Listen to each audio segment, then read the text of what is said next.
there, everyone. Hey. Uh-oh. So late, we were just talking. Hang on, your voice I don't think is pumping through to the stream because Windows loves to change audio devices.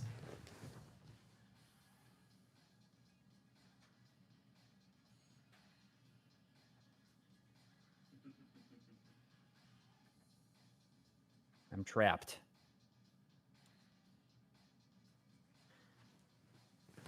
All right, Coury should be heard now. Am I here now? Yeah. Am I pumping through Yep.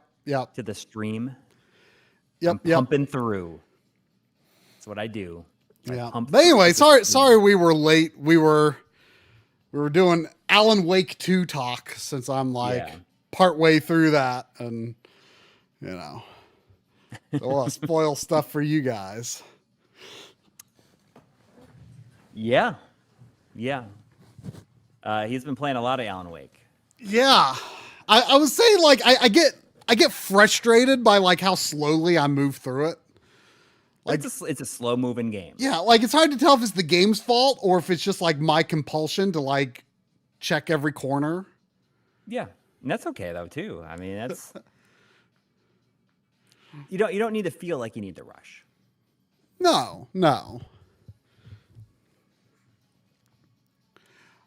But anyway, you got that Super Show done. It's always kind of fun for me. We don't you ask me what things you need to finish up the Super Show, but we don't really talk a lot about your editing progress on it. And so I never hear that it's done. So it's always is it going to be done or not? It's always a weird sort of surprise treat when I see it pop up on my alerts Sunday morning. Cause I'm there always oh, I don't know if he finished it or not. I don't know. Yeah. Well, I haven't effed it up yet. I'm in, and I have not missed it yet. Yeah. So even when I only have 3 days to do it. Yeah. So, sometimes it's I'd rather be finished on Thursday, but usually I'm finishing on Friday. Yeah. I can turn up my volume teeny a little bit. I just did. I turned it up just a touch. Okay. Sounds good to me. Yes, I did finish Kingdom Hearts 3 today. 51 hours. I saw you were streaming. Yeah. So wow, you finished. So it's the end of the road for you.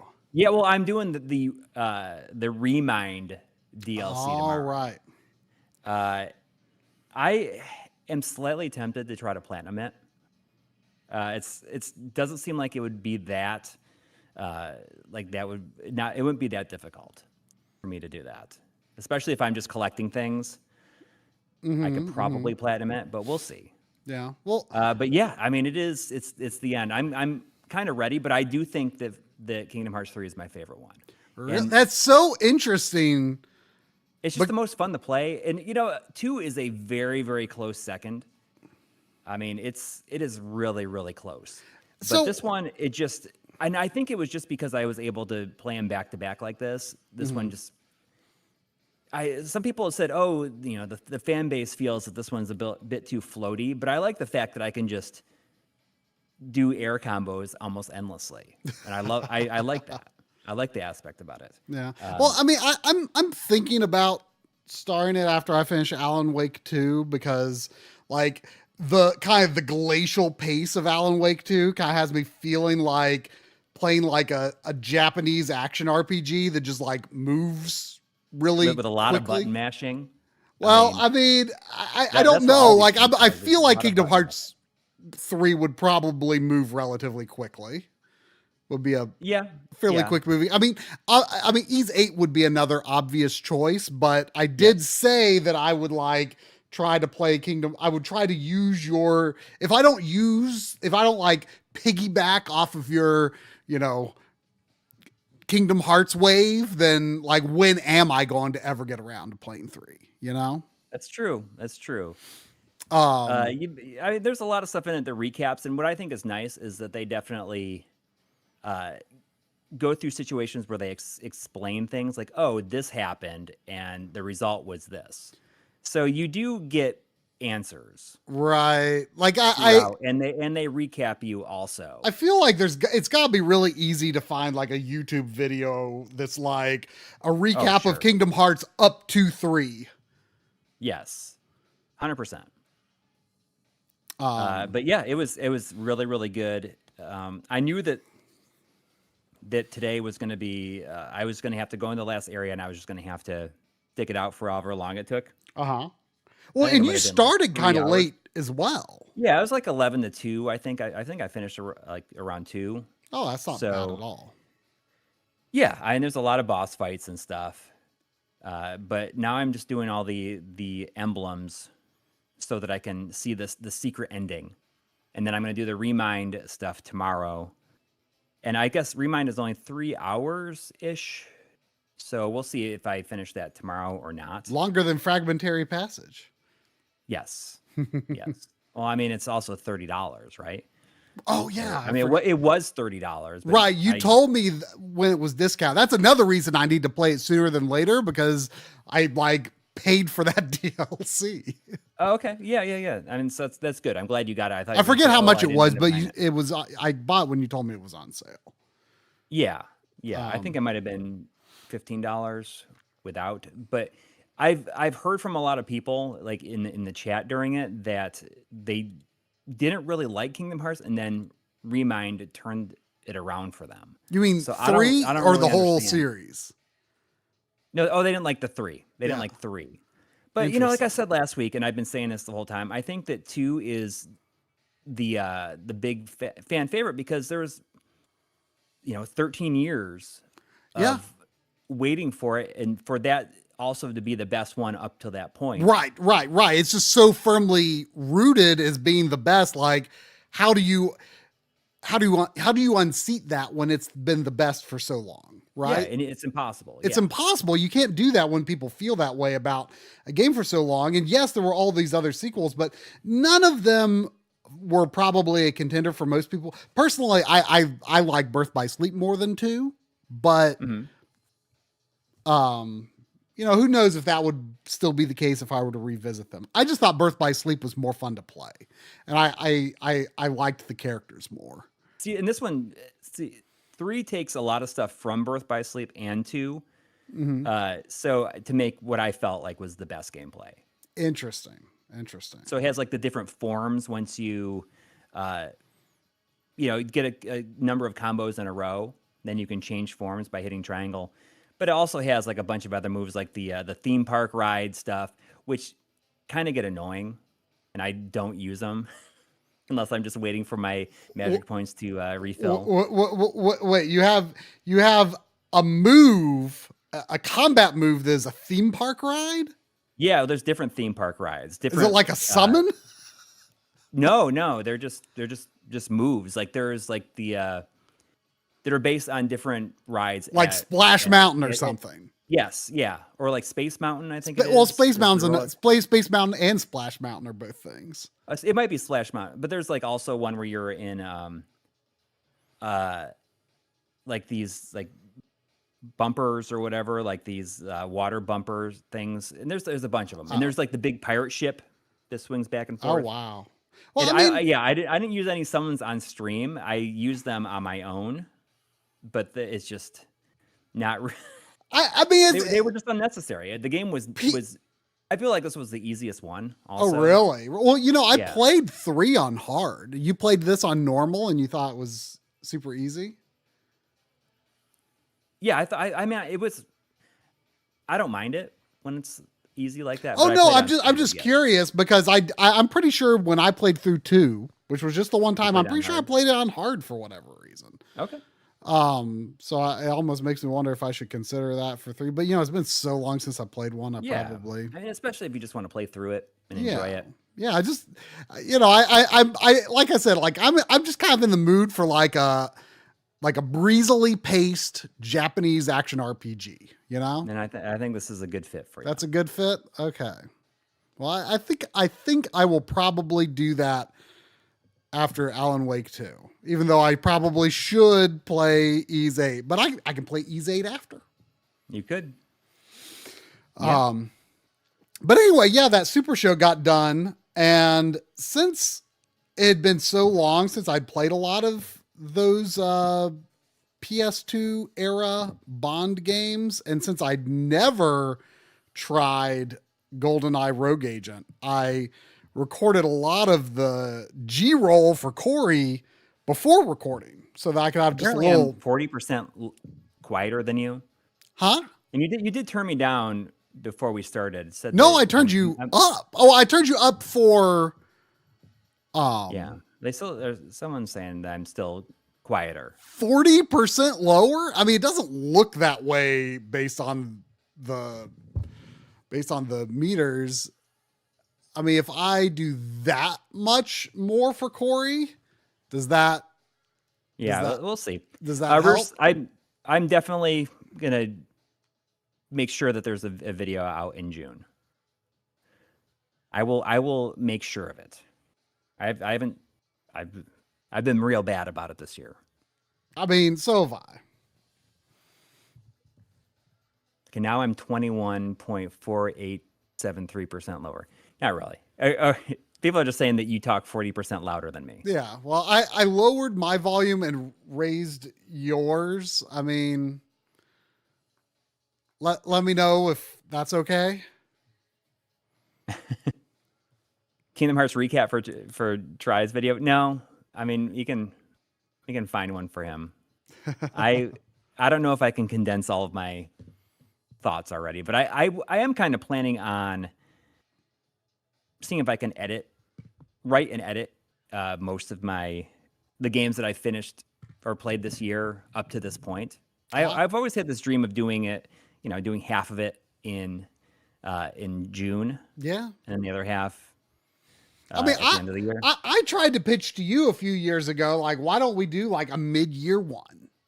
Yeah, but I don't think we need. Yeah, I like that idea, but I think at the time, or even now, like I think that it would be kind of silly to do it now, unless we were planning on it. I don't know. I mean, I haven't beaten that many games this year. Yeah, I think that more people would rather have like the longer video at the end of the year. Yeah. Neon Pizza, I don't know if I'll get a Steam frame. I mean, I don't expect it'll be a big upgrade over the Quest 3 that I have. And I've barely been using that in the past year, but I'm hoping to get back to it because part of my setup rearranging has been making a bigger space to do VR stuff upstairs. So hopefully I'll be getting back into VR soon. But anyway, yeah. So when I tried this, I was trying the PS2 version of GoldenEye Rogue Agent. That's a game that I always just ignored, and I think most people did, just because it's like the title is like a super obvious cash grab, right? Like, yeah, it's just like, you don't even play as Bond in this, and it's called GoldenEye, and it doesn't play like GoldenEye, blah blah blah blah blah, and the name just like completely sabotages its reputation. Like I boot this up and it's like, it's just really fun. It's really dumb. Like the whole like plot setup is like, just like good, dumb Bond fun. Yeah. And like you're like playing for the bad guys. It's like, a Spectre like organization, and like Dr. No and Goldfinger have gone to war, and Scaramanga, who is actually played by Christopher Lee in this, is like your Q equivalent, and it's kind of stupid and awesome. No, it doesn't play like GoldenEye, but it's like also just like, it's kind of like a slower moving boomer shooter. It's just really simple and straightforward, and it's just fun. So so anyway, I decided to try this out on GameCube because I want to buy this now.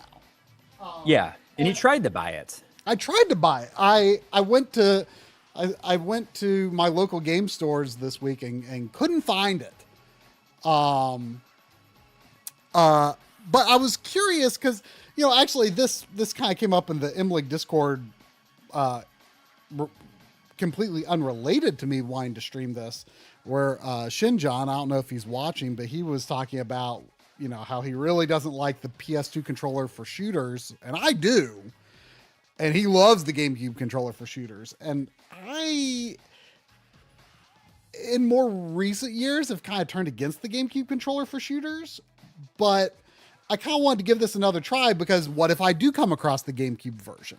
Like maybe, well, as John said, it uses has the little yellow nipple, which is not very good for this kind of game. But I thought, you know what? Well, I'll play the GameCube version tonight, and that'll inform me as to whether like I feel I'm having as much fun with this game with the GameCube controller, or if I really should try to hold out for the PS2 or Xbox version. Just depends on what I find. Weirdly, this is a 2-disc game on GameCube. I'm not sure if like the actual campaign is across 2 discs, or if like it's like the campaign's on 1 disc and multiplayer's on another, or what. I feel like having multiplayer on a second disc would be kind of ahead of its time.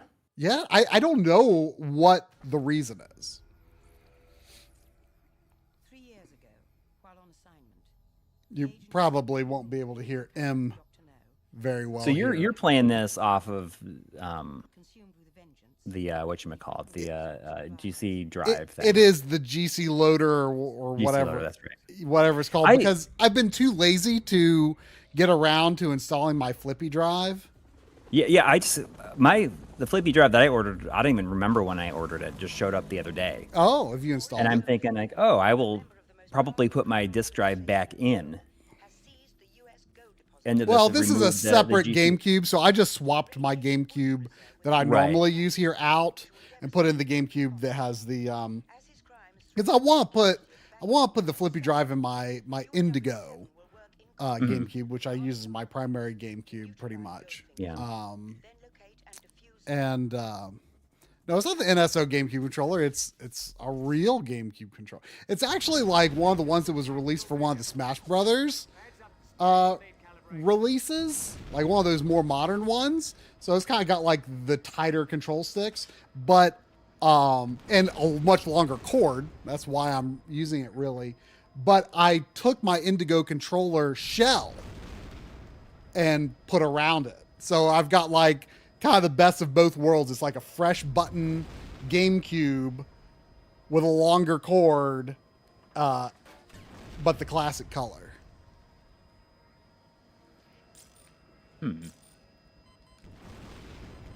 There's $5 Canadian from D Shamrocks. Thank you. Saying the DS is my favorite version. Many nights playing it in a Tim Hortons. Hashtag Canada Life. Yeah, I don't know anything about the DS version of this. But it's funny that it exists. I'm excited that I'll check out the DS version. I just, when I got the flippy drive, I was looking at it thinking like, oh, if I want to put stuff on the SD card, I'd have to open it up. But then I went and checked out Laser Bear, and he has a extension for it that goes up where it makes the SD card go in where the LED is on the GameCube. So it still like lights up, but there's a little micro SD slot in there. So I ordered that, and I also ordered the one of those DS Pico flash carts, which is they're really like for the DS. It has so really watch this. There's Bond hanging from the crashed helicopter.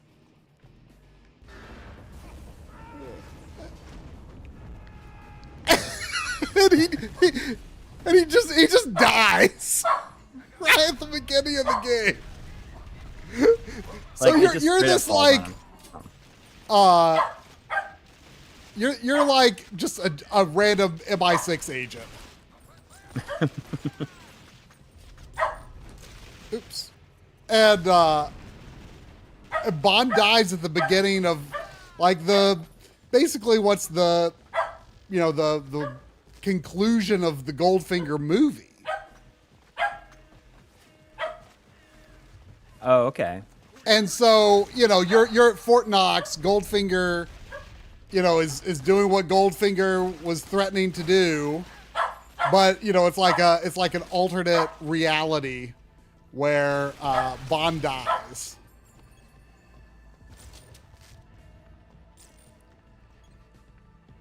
And so, like, I guess, like, kind of one of the main things about this is right. What's going on with that guy?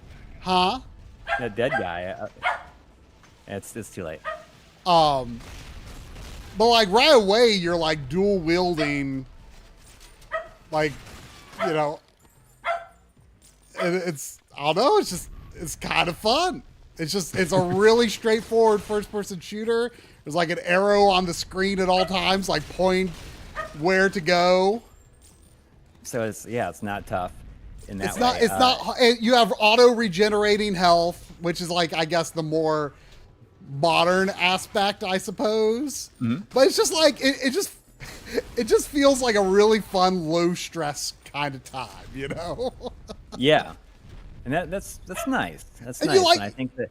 So do the dual wielding? You use the different shoulder buttons for each hand. So okay. So Halo. This is playing off of what came in Halo 2. Correct. So they're obviously inspired. By Also, check out. I thought these were really neat. These transparencies behind the glass here, like how it's like frosted and blurry. Like you don't usually see stuff like that in this generation. I think it looks neat. You're using those the Solidus Snake machine guns too. Oh, I mean, yeah, these are what I know. I mean, I know they're based on something real, but I have no idea what it's called. But like GoldenEye calls them the RCP-90. Yeah, that's probably is correct. Well, no, I mean that GoldenEye doesn't use. GoldenEye uses made-up gun names. Oh yeah. I meant, you know, I guess it's the same gun though. Whatever it is, it's right? The same, it's whatever that gun is intended to be. There was $5 from Dad1153. Thank you. Saying favorite 007 actor and movie. They don't have to match. A big fan of Timothy Dalton's Living Daylights, but Uncle Roger is my childhood bond. I mean, Living Daylights is my favorite, but I have not seen it in a very long time. I would say that probably my second favorite is probably Casino Royale.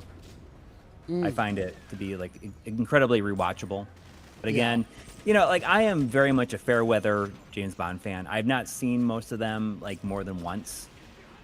And that's just how I mean, that was just like rewatching them on VHS was just like kind of a big part of my teenage years. Like me and a friend would just like rewatch them.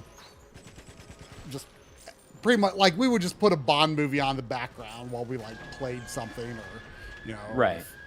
We stayed over at each other's house. We would just like put a Bond movie on the background. Like we just watched them and rewatched them so much.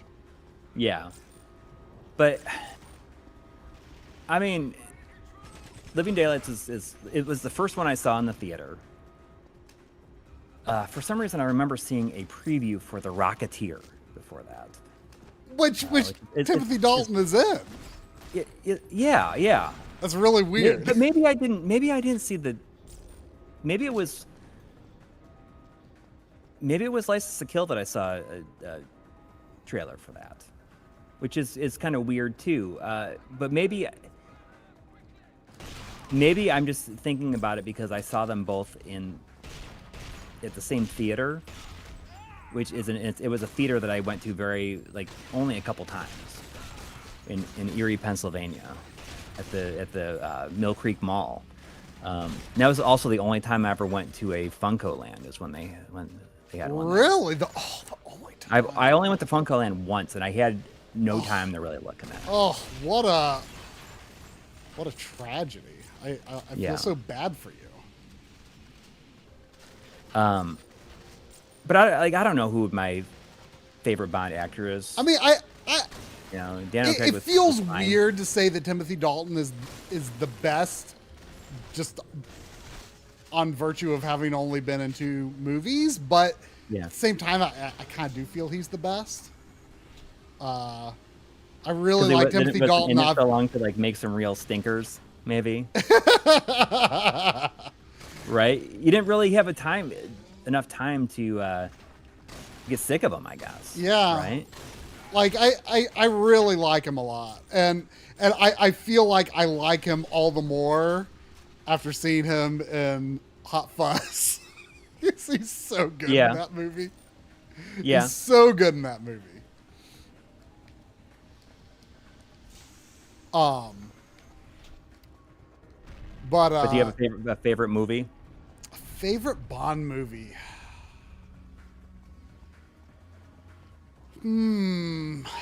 It's really hard to not say Casino Royale. But if I were like to think of like just the pre-Daniel Craig era, that's really hard too. I gotta say I really enjoyed a few years ago. Like a couple of years ago I made a big effort to look at these reflections too, by the way. Pretty nice in here. I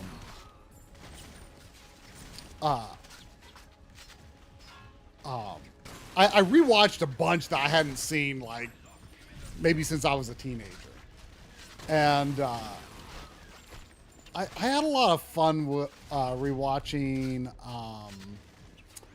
For Your Eyes Only. I thought that was actually a more fun than I remembered Roger Moore one.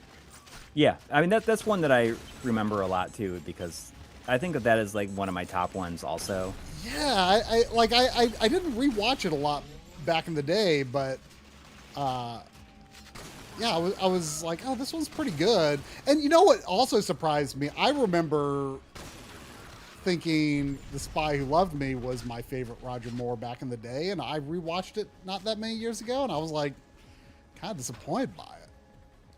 Really? Yeah. Well, I have that whole Bond 50 set, except for I don't have. It only goes up to Skyfall. Right.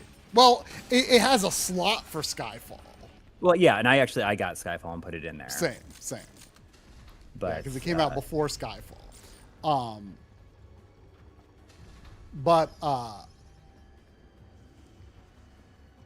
And then I have the Daniel Craig movies on UHD. Right. Yeah, I thought that was. You know what was one that also really surprised me while I was rewatching the ones that it had been so long since I had seen them. I thought dude, that guy just got whipped into the. Yeah, well, Odd Job was fighting them, but yeah. So as you can see, the Fort Knox mission was a failure. And I guess somehow I didn't die, even though there was a nuclear explosion. Oh, it's nuked? Yeah. Dang. Well, someone was saying before that this was like it's like a simulation. Yeah, you're a simulation. Look at it. You're in it. Oh, is that okay? I wasn't catching on to that. He was just saying that your actions. Okay, I wasn't really catching on to that. So maybe Bond is alive. But so basically now you're being recruited by Goldfinger instead. But one that I did not expect to like as much as I did when revisiting it was Diamonds Are Forever. Like that one is some good dumb fun. Yeah. Like, that's just old Sean Connery just driving a moon rover around Nevada. Like, I mean, that's great, right? Yeah. So Shinjan dropping bombs on the chat saying Christopher Lee was Ian Fleming's cousin and a spy during World War II and probably the inspiration for Bond. Well, I knew Christopher Lee was his cousin.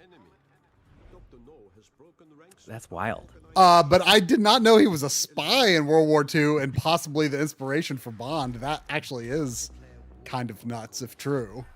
Yeah, if that's true, I mean that dude lived a life. Yeah, nobody can really compare. I maintain that Christopher Lee has the coolest voice of any actor in history. Yeah. Like I don't think anyone can top him on just like Christopher Lee was a Nazi hunter after World War II. Whoa. That's wild. There he is. And that's actually his voice. He does the voice in this. And like, I can see why, you know what's cool about that is he has no, just does not care, right? He's just like, I'm just going to do whatever I want to do. That sounds fun. Yeah. I can come in here and, record my voice for this game. Why not? Unfortunately, these cutscenes, the most interesting man in the world that's ever lived, probably. Maybe so, yeah. Christopher Lee is the most interesting man in the world, probably. Yeah, probably. Who's to argue?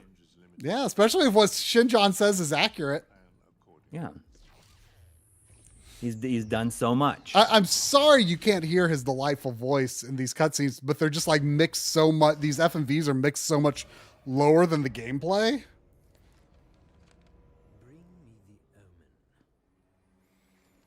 So yeah, basically you're fighting Dr. No because I guess it's just like a civil war with the not Spectre organization. Right. There's $5 from Led Zeppo 32. Thank you. Saying, always loved some 007. I used to play this on my DS. My dad always likes to ask people how many actors play Bond in films only. In films only? Yeah. I feel like it's a trick question. Well, I think they're just expecting everyone to forget about Her Majesty's Secret Service. I think they're like asking that question is will make people like the intent of that is to be like, actually it's more than you think, because this person was in one movie. I mean, you've heard how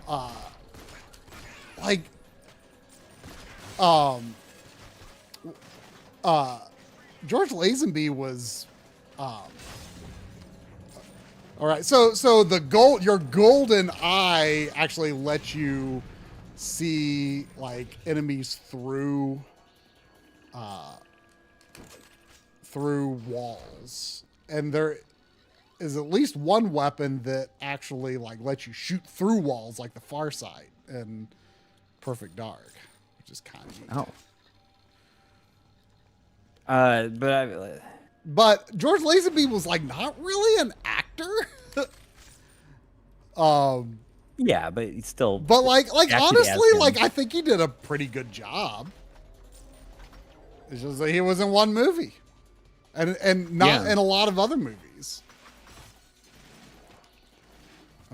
Also likes to bring up the comedy Casino Royale in the '60s. Right, and I've never seen that. Oh, me either. But isn't it Sean Connery? Wasn't that one, or is it somebody else completely? No, it's someone else. I think it's played. My impression is I always get confused because Sean Connery left and then he came back. Well, right. That's Never Say Never Again. Okay. Which, in some ways, that was another one that I rewatched not that long ago. And it's not that bad. I actually liked it more than Thunderball. I don't like Thunderball very much. I think it's kind of boring. See, so many of these I've not seen since I was so young. Because my brother was really into them for a long time, and he read all the books. Oh, wow. When we would go, we'd always go to my dad's house on Saturday. And if we didn't go to a movie, we'd usually rent a movie, so he could sleep off his hangover most of the time. And we'd rent some movies, and there was a point where he was just renting every single Bond movie, right? Mm-hmm. So that's where I saw a lot of them. Yeah, I mean, my friend eventually like collected all of them. Like basically, it all started. I mean, it started with the GoldenEye game, really. Like he had You Only Live Twice, And when the GoldenEye game came out, like I was like, oh, I'm kind of curious to see. Like I knew the name James Bond, but like I'd never seen the movies or anything. And so I was like, wow, this game's really fun. And he's like, well, I've got one of the movies. And let's watch it. Yeah, we watched it, and then he may have also had GoldenEye, or maybe he got it soon after. And then, like, over time, he just, like, bought every Bond movie on VHS. Oh, cool. And so we just, like I said, it just kind of became this, like, really regular thing for us, where we were just, like, just watching Bond movies all the time. Is Never Say Never Again, it says unofficial Connery Bond, Never Say Never Again. Is that, like, not considered a true Bond movie, then? It's not. Is it not in that box set that I have? Correct. It's I mean,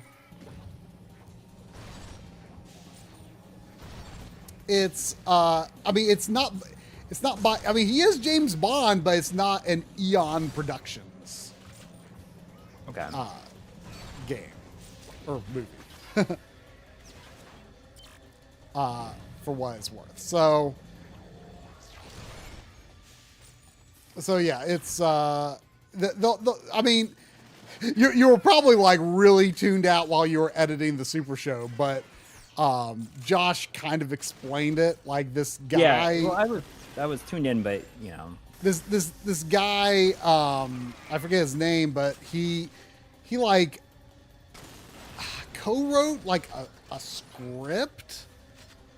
Oh yeah, I remember him talking about for that. what would become Thunderball. Like, right. If I'm remembering correctly, Bond started out as a screenplay idea, and like this guy and Fleming wrote like this screenplay for Thunderball together, but then that ended up not getting produced. And wait, look at that guy. Look at the dead guy. What dead guy? Oh, they disappear. Oh yeah, I know. What about him? It looked funny. Funny animation. Yeah. So anyway, his head through so I guess like later on, like Fleming wrote Casino. I might be fuzzy on some of the order of all this, but basically the end result was that this guy, the court ruled that this guy actually had rights to Bond in so much as it was in Thunderball. And stuff like Spectre and Blofeld were ultimately deemed, something that they couldn't do, without him stirring up trouble. And I think that's also the reason that, I think him coming back around was the reason that Timothy Dalton ultimately didn't get more movies, because there was this big gap between License to Kill and GoldenEye. Right. Due to this guy just like stirring up legal trouble. Right. They weren't really sure like what they could do.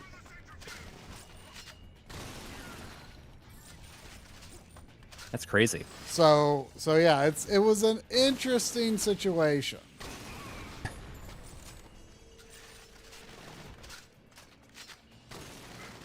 And like I've seen so many of them one time, and that's it. I should really work my way through that box set. Yeah, it's fun.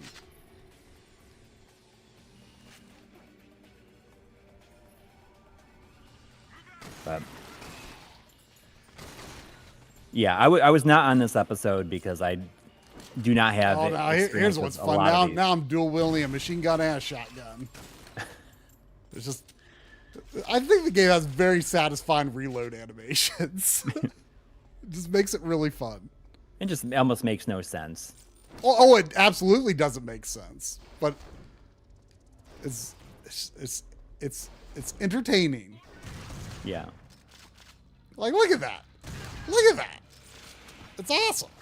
Where he just flips them and somehow the bullets get in there. Yep. It's great, right? Yeah. It's just some good old dumb fun. What can I say? And you played some of those other ones. You didn't capture them at first, but I was like, oh, I need some stuff from Tomorrow Never Dies. And, oh yeah, like I had briefly tried that one before, and like I was like, oh, well, this might not be so bad. It actually kind of is bad. Yeah, that was definitely a thrift store and Goodwill special that you'd find a lot. At least for me. Yeah, it's not great, but I kind of want to suffer through it someday. 007 Racing's like incomprehensible, and so are like the GBA and GBC games. Like that Knife Fire game is like comparatively okay. But the other GBC and GBA games not too great. Especially The World Is Not Enough GBC. Like it was seriously like basically impossible to use your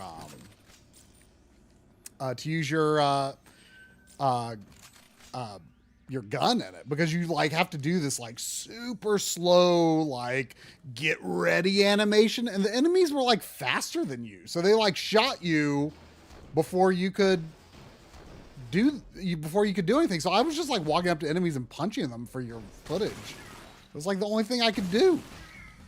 All you could do. Terrible. But I think For Russia with Love is also a ton of fun. From what I played, like that one I think is probably the best, is likely the best one of the generation based on what I've played. But I thought Agent Under Fire was more fun to revisit than I expected. That's the only one I actually finished back in the day. Was Agent Under Fire.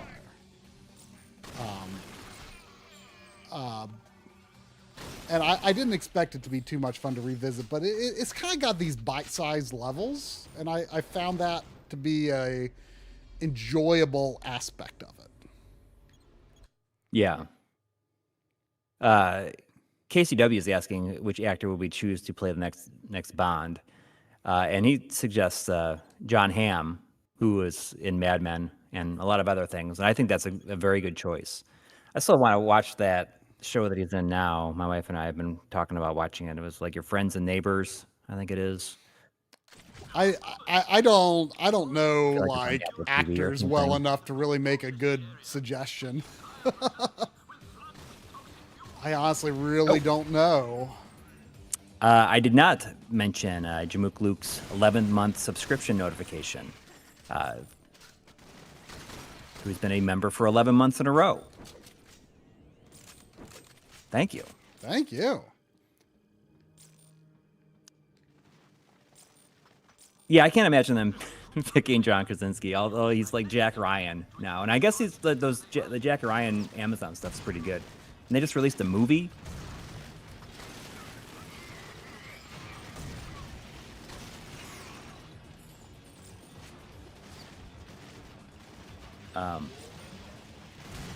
Idris Elba would be good also. Yeah, that's a long-standing suggestion. Yeah, I think that'd be really cool. He just like how he has such old a good... is he though? Yeah, I mean that's I feel the thing. I feel like he did he not come up like in Daniel Craig's time even as an option? Like, no, I don't think. I kind of wonder if he's getting a little old. Oh, here we go. So I mentioned it on the other streams, but I've not mentioned it on this one. So we got another cat. Oh, my son was real big into getting another cat, and he kind of got obsessed with this one. And we said, like if you do all this stuff, then we'll get another cat. And she's been here for a little bit. We're not sure if she's going to. She's staying now, but we need to. It was a little touchy for a little bit there, touch and go. We're not sure what was going to happen. Because I remember you were telling your son another dog might be less hard on Sophia, your existing cat, right? To accept, as she's getting older. Yes. So I'm gonna see if she'll jump up here. And it's challenging because she's like looks almost exactly the same as Sophia. It's kind of annoying. You mean she looks the same? Almost exactly the same. Wow. There you go. We can be right there. This is Jasmine. Oh, okay. She does look like Sophia. You know how old she is? She's 5. Okay. So Nellie's still the baby. That was the important thing to me. She's super needy. Oh, really? Yeah, and she gets really annoyed if you pet her too much, and she like just talks constantly. Well, if you pet her too much, she'll lay down, but and then you pet her. I think she's needy, but I think that she's also ticklish. So if she lays down and you like tickle her belly, she'll be like, "Rah!" And but doesn't want you to stop, but she can't stay still. So she is a cat, yes. So, but you said it was kind of touch and go there for a bit in terms of if she was going Sophia to fit in. and her are, they are kind of at odds a little bit. Well, that's not surprising. Not surprising, but now I think that she's like, now Jasmine is like totally fine, but Sophia's kind of like, this is my place. I've been here for 10 years. Well, and you're just gonna come in here like you own the place. Like Sophia is like more recently kind of gotten attached to your son. Yes. And I don't know if that's going to be causing some conflict with her. Well, we've really been trying to give them equal attention. Mm-hmm. We don't want anyone to feel excluded. But Jasmine is just like, in the middle of the night, I don't know what the deal is, but she's just like, wow, like making like the most horrible sounding meows. I think it's because like maybe she's sad sometimes. Maybe she is attached to me because I think that before we adopted her, she like lived her whole life with like this older guy who I think may have died. So maybe I remind her of this person. Maybe.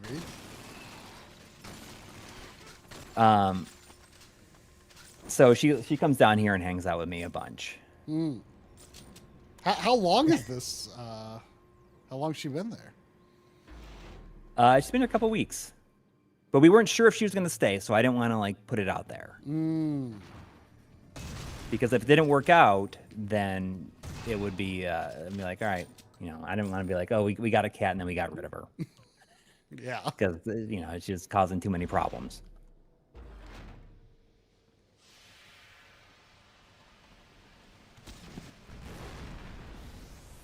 But, she's my son's cat. Because he's the one that wanted her so bad, and I like her a lot. But I was saying recently, I've never loved an animal like I love Nellie. Like it's just as much as I grew up with cats and loved my cats growing up, I've never loved another animal like I love Nellie. Press A to dump gold. Oh, I see. Yeah, well, I mean, she wants to go outside really bad. Oh yeah. Like every time like we are going somewhere, she's kind of looking outside. I don't think she's ever been outside. But we got a harness for her. We got a harness for her so that we could take her outside. You know what I mean? Like that's like the thing that we kind of want to do. Oh, you want to try catwalking? Yeah, we've seen this one couple with like walking their cat down at the park lately.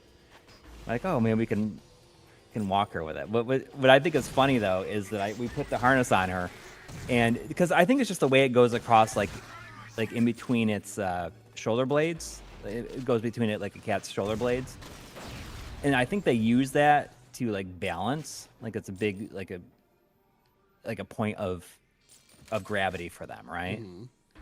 and having the harness going across there, it like dulls that sensibility or something like that for her. And she's just like immediately like kind of just falls over. Wow, that's weird. And I feel like I've heard some people say like walking cats is actually like not a great idea, but I can imagine it's not. It's like actually maybe stressful for them, even though like you think it might be fun for them. Like I mean, but I don't know. I mean, I might just be someone's opinion. Either way, though, I think it's kind of funny when it happens. Like I feel bad for her, but it's also kind of funny. But I don't know. I don't think she can go outside. I mean, we could let her out there and see what happens. I mean, I just am so scared of animals being outside and like not knowing what they'll do, where they'll go, if they know how to stay safe, if they know that cars are very, very bad. You know? Yeah. It's too scary to me to think about like trying that like for the first time. Like, because what if the first time is the one mistake? Well, and there's also coyotes around here. I'll tell you one thing. What's been kind of nuts is we've had this baby deer in our backyard. Oh, 2 times in the last week. Like just a baby deer, like so small. Can't really walk very fast or anything like that. I think that the mom has like left the baby deer here so she can go and find food and stuff. And like just we have a swing out back, right? And they placed the baby deer underneath the swing. The deer it's like shaded. And the thing is that the first time we saw the baby deer out there, it was there all day, and then the mom didn't come back, and then it was gone. And we're like, oh, I guess he must have come back and got it. So then we were taking Nellie for a walk that evening, and the baby deer was in the flower bed next to one of our trees in front, which is like kind of laying in there. And I think it just moved. You know, it's like probably getting worried that its mom wasn't coming back, right? Yeah. And we were like, oh man, what do we, like we you know, you can't touch them or anything like that. Right. I mean, you're not supposed to, because you're supposed to like not. It could cause like walking. It could cause other deer to like reject them or something. I think. Right. So I mean, we just kept on walking, and it was so sad. It was like, "Meh, meh," like yelling, like crying for us. And it starts to get up and it's like kind of wobbling and walking, and starts like trying to follow us. Oh, it's like, can you be my mommy now? Yeah. And it was like, it was so sad. It was like, "Meh, meh," like making this noise. Yeah, because you don't even think about what, like, there's some animals that's like, I don't even, like, I know they can make a noise, but I don't know what noise they make, you know? Yeah. So it went over to like the neighbor's house and laid down there. And then when we came back, its mom was with it, and it was nursing in the other people's lawn. But it was back today. Either that or it was a different deer. Wow. And it was there all day, and then it got up and was walking around, and then it got in my wife's garden, got through like the deer netting. And we're like, it's gonna get trapped in there. Like, what do we even do? It's gonna get like tangled up in it. Like, we can't have that happen. So she went out there and like opened it up so that it could get out, and it got real freaked out by her and like started running in the other direction and like ran through it, and like it ripped. So it ran away. It ripped through the deer netting on another part, like around her garden. Oh.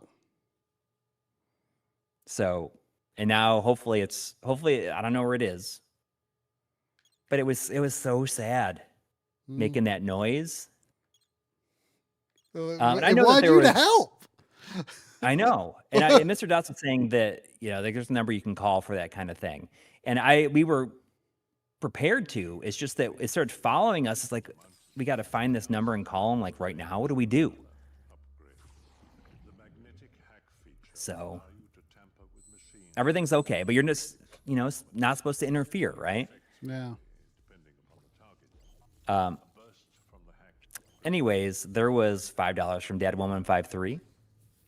Thank you. Saying Valve raising the price on the Steam Deck to just shy of $1K. Clear sign yet tech industry is pricing many of us out of the hobby. Retro gaming forever.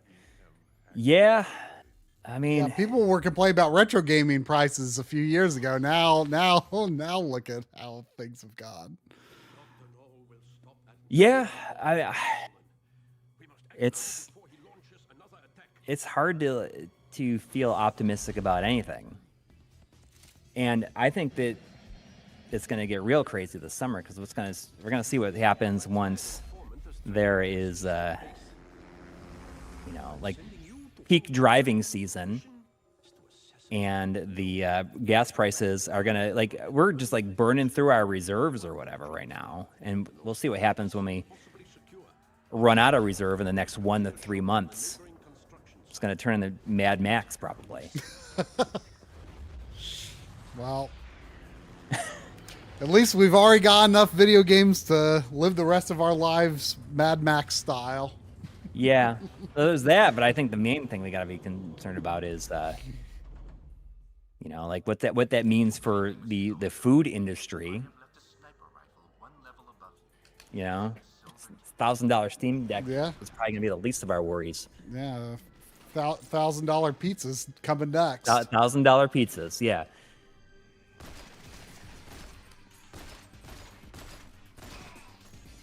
Stop watching the news. I can't stop watching the news. I need to at least understand what is going on. I can not pay close attention to it, which is kind of what I do, but I still hear stuff. I don't want to be totally in the dark about what is potentially going to happen. $1,000 pizza with a coupon for $38 breadsticks. I mean, $38 breadsticks. I bet those are real good, right? Yeah, what is this move? I wasn't able to figure out how to make this work.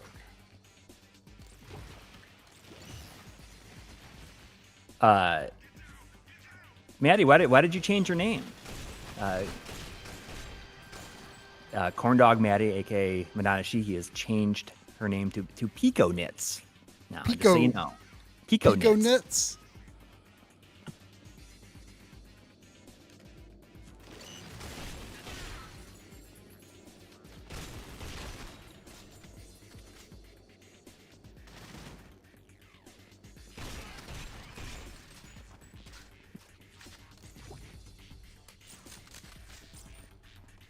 No, I'm not going to start spiraling. I was spiraling so often that I had to start taking antidepressants to take the edge off. So there's that. That's helped.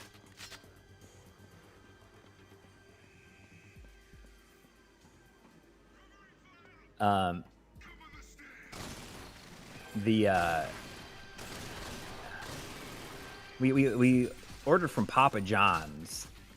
My daughter really wanted Papa John's the other night, and man, like Papa John's isn't very good. It always makes me feel like really dehydrated. I think it's just really salty. I always feel like I always get a headache after I have it. It used to be my preferred national chain, but the last few times I've had it, I mean, that was like back in high school. Probably was my preferred, but I like the local chain back when we were in Delaware called. Anyone in the Delaware area have Pat's Pizza? Pat's. I really miss Pat's Pizza. It was really good.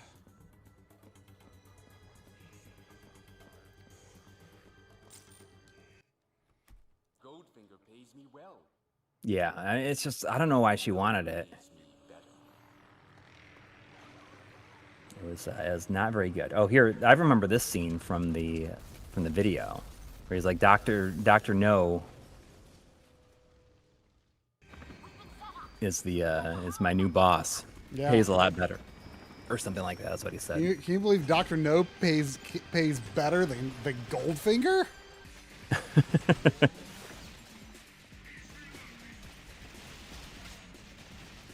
It's just, I don't know, it's just kind of fun that this is like all these like Bond villains working together in this like alternate reality, right? Yeah. And fighting each other. Uh-oh, I died.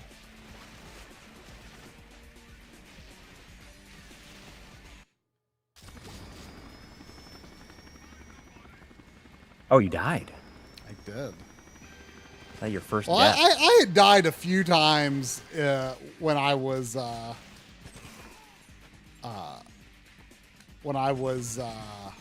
capturing footage, but since I've got a bit of familiarity with the game now, I didn't die until just now, because I didn't realize at first, like, oh, I really see where my life bar was and noticed at first that it regenerated and stuff when I was starting out recording footage for you.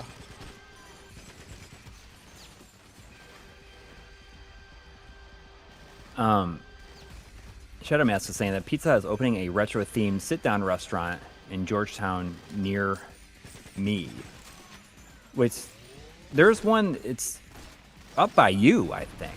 There's already one. Like, yeah, I honestly didn't know that was but also up by where Shadow Mask lives. Right, I didn't know that was an unusual concept, because you mentioned that to me, like, oh, there's a retro Pizza Hut somewhere, we're going to eat there. Yeah, and like they don't have the good ice though. I ate in at that Pizza Hut like one time in the past few years. It was fine. Yeah. But I knew that like Pizza Hut had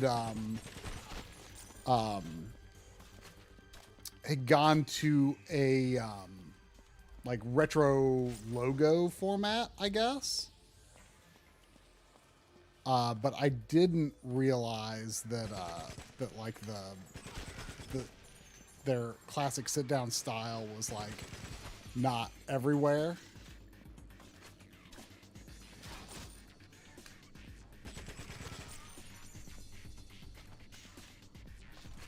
The death animations in this are pretty good too. Yeah, I like when they fall forward like that and they kind of stumbling around. Yeah, you don't see that in games anymore.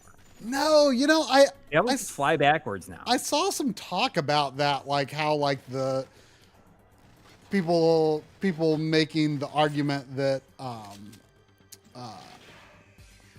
that these kind of like pre-made death animations are actually like much more satisfying than like the more physics-based animations that you get more commonly now. Well, one thing that I really like in this game is that you throw your grenades like really far, and it feels like it's easier for them to actually land near the enemies that you want them to. Mm-hmm. It's just like a small thing, but it's very satisfying.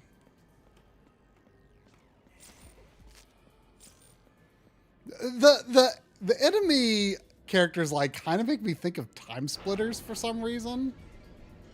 Oh yeah, I like there's a bit of cartoonishness to it, Yeah. The game isn't taking itself too seriously, I appreciate that. Like they all like kind of look like Sergeant Cortez in some ways from Time Splitters, like just like the bald dude, Yeah. The bald future soldier. GoldenEye, I'll mark your extraction point in the flare.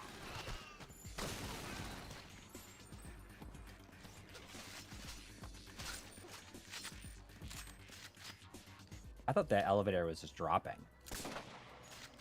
I mean, it was moving downward slowly, I think. I sometimes have nightmares about elevators. Oh, geez.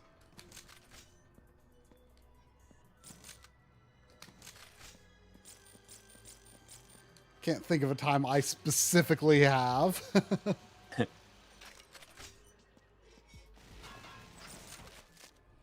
Yeah, now you should only stream FPS Bond games. That's all you should do. I'll tell you one thing though. Like I thought it was so much fun to play through an entire series of a game in less than half a year. Yeah, and it is not something that I would ever have considered doing at any point in my life. It's just except the for idea now. of it is just a foreign idea to me, and it was really fun.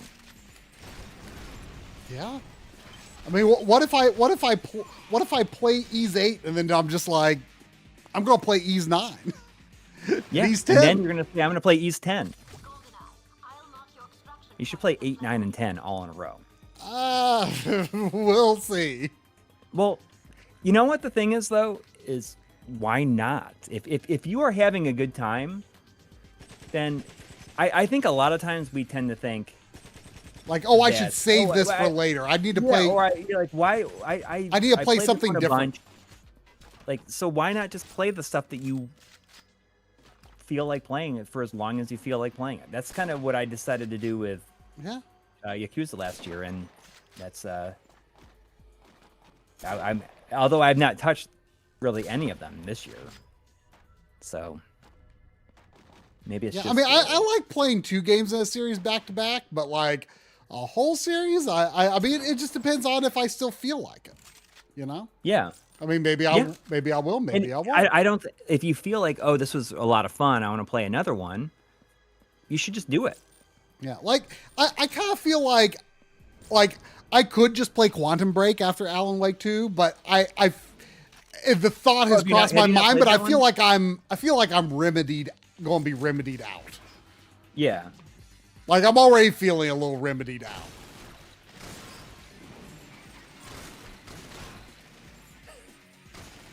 I don't think I told you that after last week's stream, we like played several more levels. Yeah. Of Super Money Man. It's funny, we finished and then after it's over, Katie was like, "Oh, you wanna play another level?" Completely addicted. Yes. So the thing is, like, so I just got a message from her saying, so she's going to the movies with my wife and my daughter to see the Devil Wears Prada 2 on Tuesday, and she's like, "Do you want to play Super Bunny Man before we go?"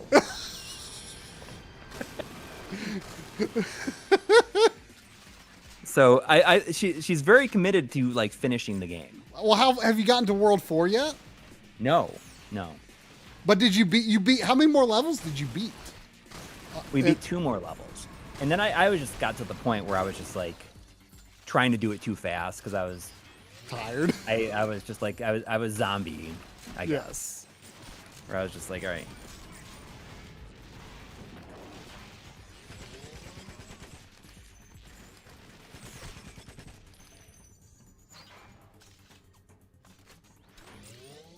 Did anybody in the chat go see Backrooms this weekend? Did you? My son and I were really looking forward to it. We went at 11 o'clock on Friday to see it. 11 o'clock in the morning on Friday to see it. 11 in the morning. Wow. What did you think? I thought it was really good. What did your son think? He liked it a lot too. We watched. I'd already seen all the web series beforehand, but we rewatched them before this, and I thought it was just really good. It's so weird. Is it? Can you tell if it's like a? I mean, I don't know the lore of the web series. I've seen the the giant, but the rolling giant. Giant. Yeah, the rolling giant. So that's made by the same guy. Right, but is that separate lore or is it connected? That's separate, but I mean, I could see how it could maybe be connected. Right. But I think they could connect it later, like Ribbity stuff. But like, does the movie conflict with the lore that you've seen of like the web series? No. It's additive. Yes, you don't need to know about like what happens in those things, but there's like certain bits of context, like like we've seen this thing before, or it explains certain things that maybe we've seen. So I mean, it gave you, it gives you some answers, which is kind of cool, but also poses a lot more questions. But like the concept of the backrooms is like a thing that has been around for a while. It was not created by this guy. Oh, okay. He just made his. He just kind of ran with it. Took the concept and made his own kind of lore around it, I guess. And there's some people will be like, "Oh, this is not the same thing," but he is just like functioning within his own rules and world that he's created. Mm-hmm.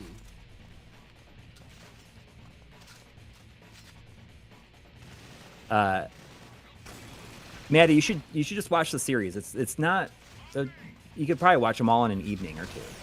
Some of them are really, really short. But there's just like a lot of really interesting, weird details. But also being able to see it in a way that's just not purely like found footage now, was kind of neat. But you get some.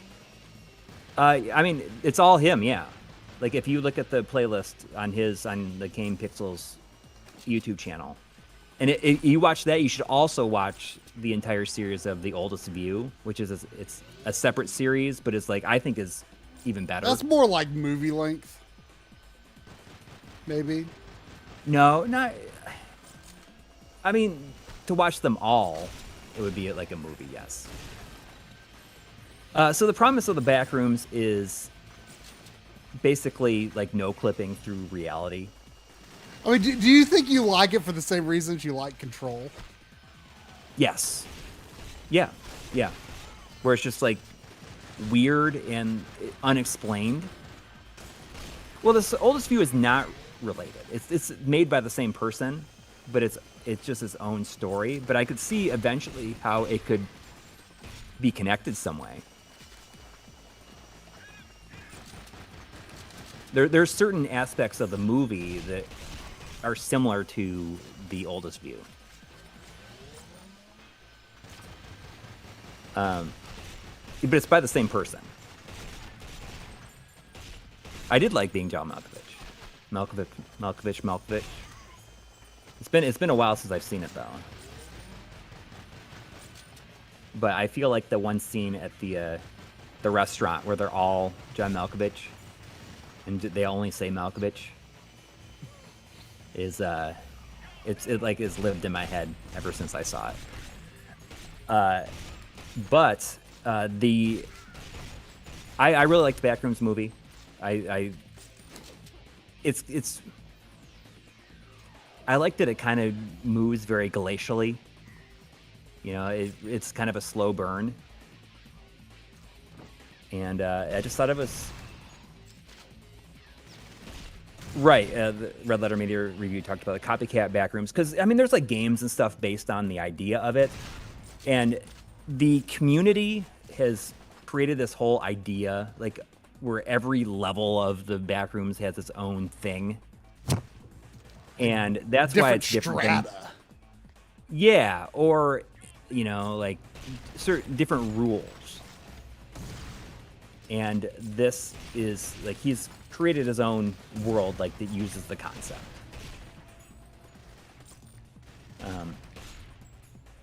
But it did really well, so I'm sure he's gonna get a chance to make another one. But what I think is kind of neat about it is that I don't think that he's gonna give like any like full-on answers to anything. Oh no, well he shouldn't. Well, the thing is I think he's said it before, is that, you know, the Backrooms it's just like this unexplained thing, and he thinks that it being this unexplained force of nature like makes it a lot scarier. Mm-hmm. Where it's just like, what is happening? Like, why is this even like this? And it's just weird versions of reality.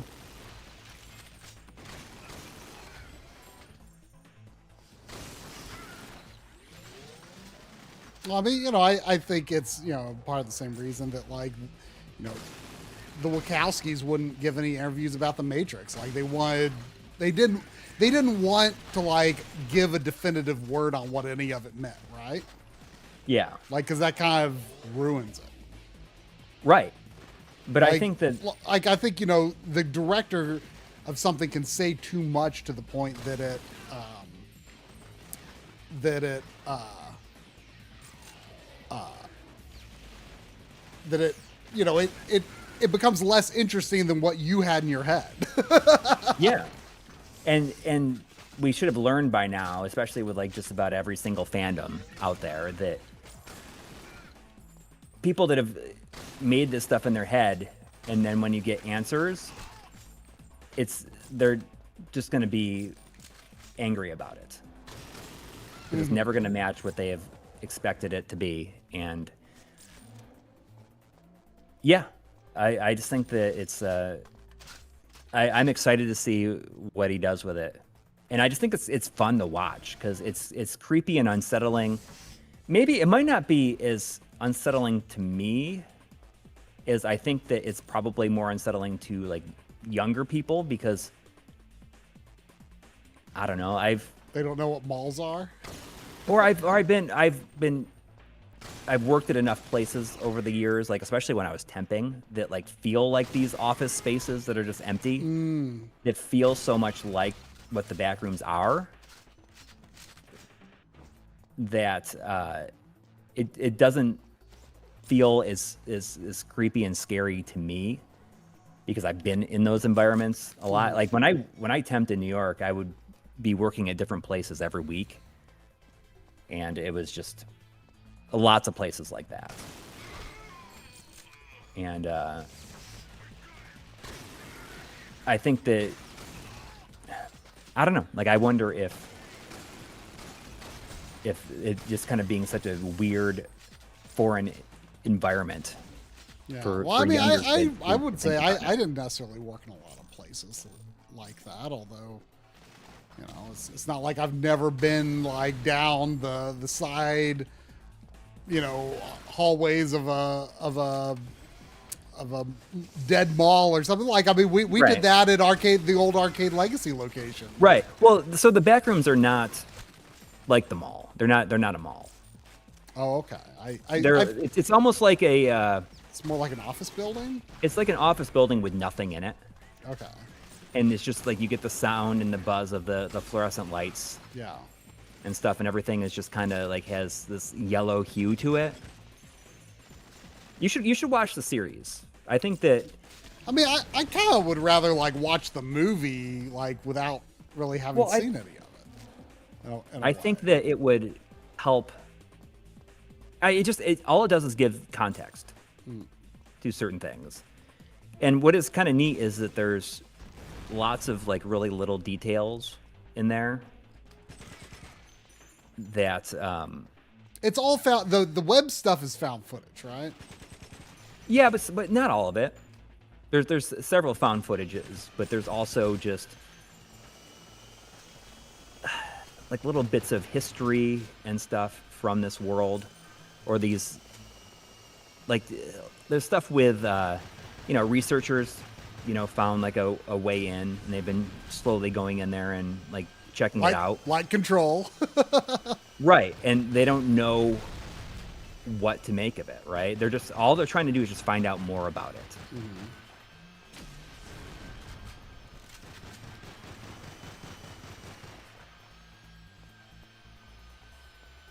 Like the company is doing it, like you find out in the movie that the company that is exploring it kind of did so, like found it by accident, and they were like, they would make before they discovered it, they were making MRI machines. And they said, you know, then we found this place and we don't make MRI machines anymore. I mean, that seems like a bit of a leap, you know? Yeah.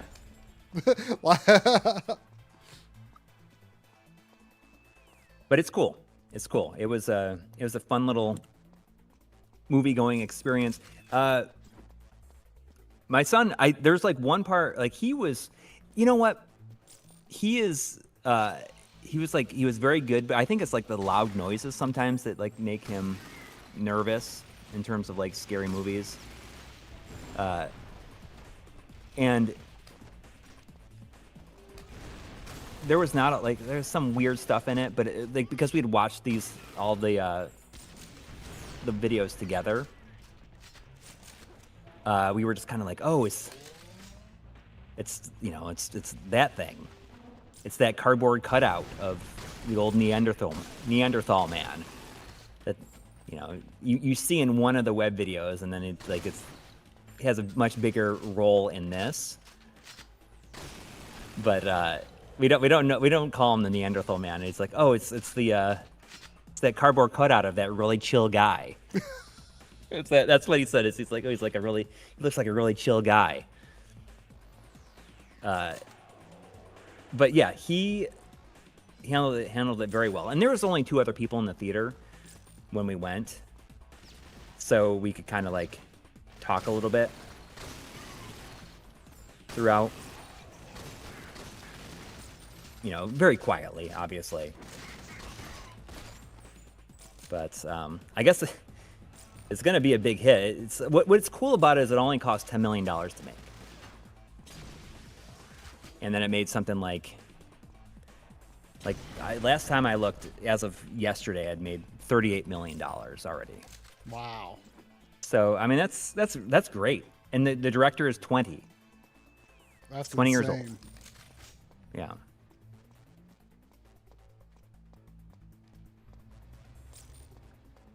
So I really liked it. And if you haven't watched the series, if anybody in the chat has not watched the series, then you should definitely do it. Like, what's the YouTube channel? Kane Pixels. Kane Pixels. Pixel. Look how big these doors are. Like, I thought I was crouched for a second, but I'm not. Like,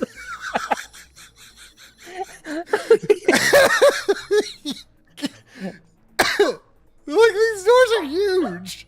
Yeah. I mean, this looks like the back rooms where everything is like those giant chairs in the back rooms right there. Yeah. Or little doors. There's lots of... I know, Sandy. It's funny. But maybe you and Drum should go see the back rooms. Go see the movie. Yes. I'd be really curious. I have no idea, like, what knowledge he has of that kind of stuff. You know, it's like, Whoa, like considered to be like creepypasta stuff online. The idea of it is that your adrenaline rush when everything turns green? I don't know. It said something like hit A to throw toxic something. But I don't so it looks like it made $90 million at the box office this weekend on a $10 million budget. Oh, is that maybe something I can do with the hat? Yeah, I mean that's really what it's a strange little place. And what I didn't feel like it was really scary. It's just I just think the setting and the idea of it and the mystery is just really interesting in the same way as Control. Mm-hmm. Right? Where it's just this unexplained stuff. You know, what's the one there's in Control, there's that one area that just had all the different objects of power. Right, like the Panopticon. The different things. And what was the big thing you had to fight? It's like a slot machine or something like that? Oh, there's a jukebox. That's right. It's like not really in the big, Panopticon, right? though. It's right. I actually never went in that. Like, it's because it sounded like it was like kind of like a challenge mode or something. Yeah. Like I wasn't too interested. there's just like weird objects of power in there. I think that But it's funny because like you read like the documents about like all these weird objects of power. Yeah. And like you don't expect to actually see them. But then like they're just like there in these cells. Yeah. Because they want people to stay away from it, right? They don't get too close to it. I mean, what I thought was very funny though is the way that the house changes in that. Like there's something I read in it, or somebody talking about it, how like some people were in a boardroom and suddenly that boardroom shifted and they were like, it instantly was like full of water and everybody drowned. Or something like that. I don't remember that, but like, I mean, so I played the Lake House DLC in Alan Wake, which is, you know, like where you get to see like another FBC office. Right. And it's like, ran by some more crazy people. Very similar concepts, even though it's not part of the oldest house. But, you know, it's actually a really interesting juxtaposition because, like, you know, here's an FBC office trying to understand like how a AWE that reacts to art works, but like FBC offices are like so concerned with like avoiding art or iconic ideas because it could invite something to become a, you know, an altered item or OOP, and it does.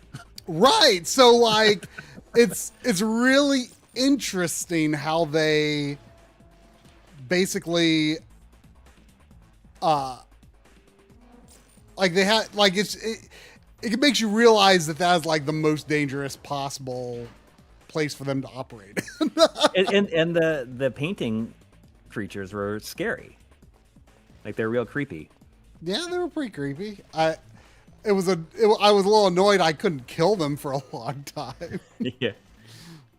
I was in a very dire like supplies situation by the end of that. Like the final battle took me a bunch of tries because like my ammo situation was just not good. Mm-hmm. But that, you know, there's things about connected universes I think that could get really tedious, but I think that the way they've set it up, hopefully they're not going to require too much knowledge of like things that have happened before. Like, I think I could have enjoyed it even if I hadn't played Control. Right. But it just enhances it, right? Sure. Like it almost was, at times it was hard to remember I wasn't still playing Control. Yeah.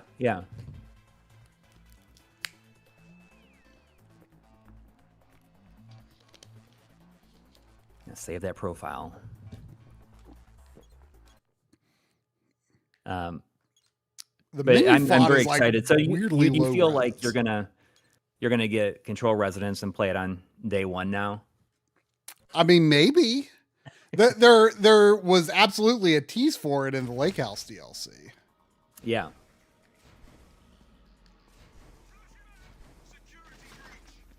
Yep. I'm looking forward to it. We don't have a release date for it, but so Summer Games Fest like starts on Friday, but then there's that Sony thing this week. I wonder if we'll have like a Nintendo Direct or something like that this week. Oh, is there a Microsoft one also this week? I feel like I saw people say the date was announced for Microsoft, but I didn't see what it was. I see. Maybe we should do something on the Twitch channel for those. Maybe. We could do a live watch. I did that for the Final Fantasy one. I did it for the Final Fantasy 14 like expansion announcement. Even though like I knew almost no one was going to have interest, but I was just like, listen, this is what I'm going to be doing at the time I normally stream. So that's just if you want to watch it with me, you can. If you don't, whatever.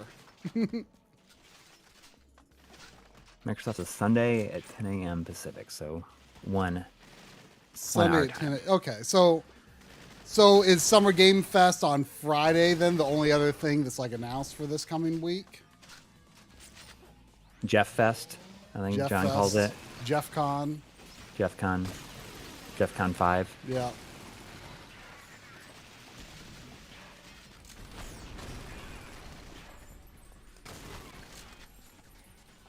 But yeah, we should do those on the Twitch. Yeah, why not? If you haven't been to our Twitch, we have lots of sound effects and little video clips now on there. Did you try? I loaded them in, but I could not get it to work. Okay. I didn't mess around with it too much. Yeah, it was kind of complicated the way I set it up. Like I feel like I feel like I can probably set it up in a more efficient way that wouldn't require as much like setup. Like there was just a lot of different elements that you would need to change on your end. Like it's not just changing the file. Like you have to like get to direct, but it'll work on my shit. I mean, it was just a silly little idea that I thought would be a good like first thing to try for bit redemptions. Yeah, because we want to figure out a way to, if people want to use bits on there, you can maybe record. Doesn't Game Dave have like some special thing saying look at all them bits or something like that? Oh yeah.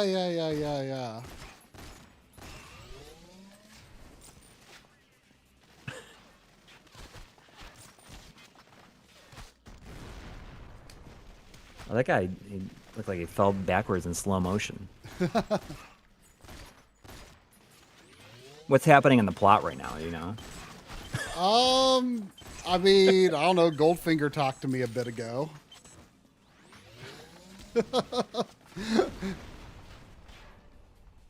Like this is all still part of. I mean, it's like a different level, but it's like all part of that same mission I was on when like that guy was like, Dr. No pays better. Warning. Data security compromised. Warning. Like they shoot me and then I go into the slow-mo mode. Like it doesn't seem like a bad thing. It seems like an adrenaline mode or something. Yeah, I don't know what that. I don't understand. Is there no melee in this though? Oh, there is. Like I was trying to do it there, but I wasn't doing a good job of it.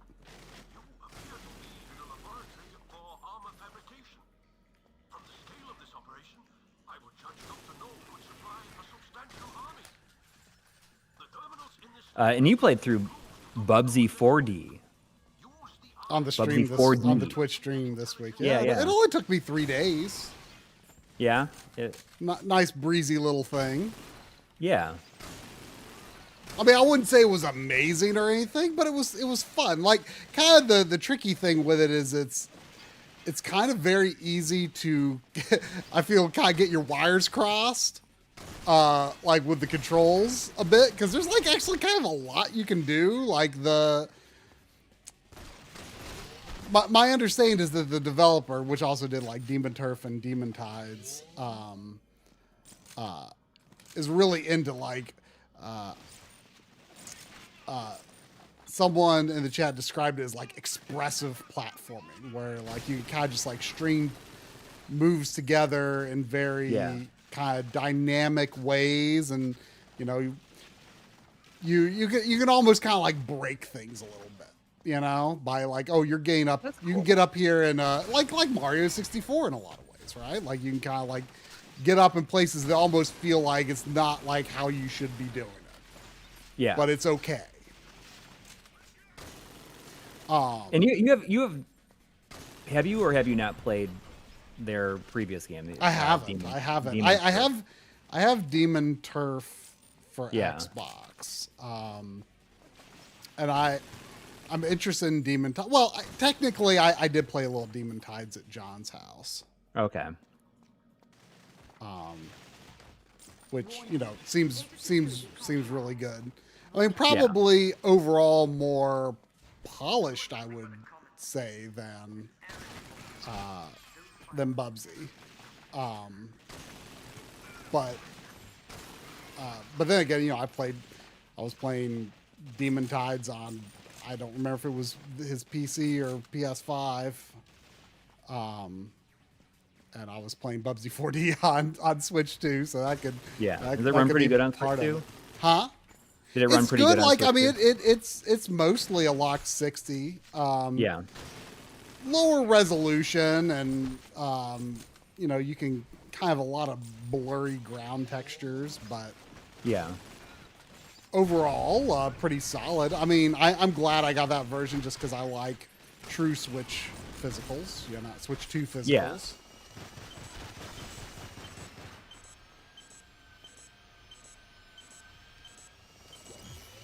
Can I hack the helicopters?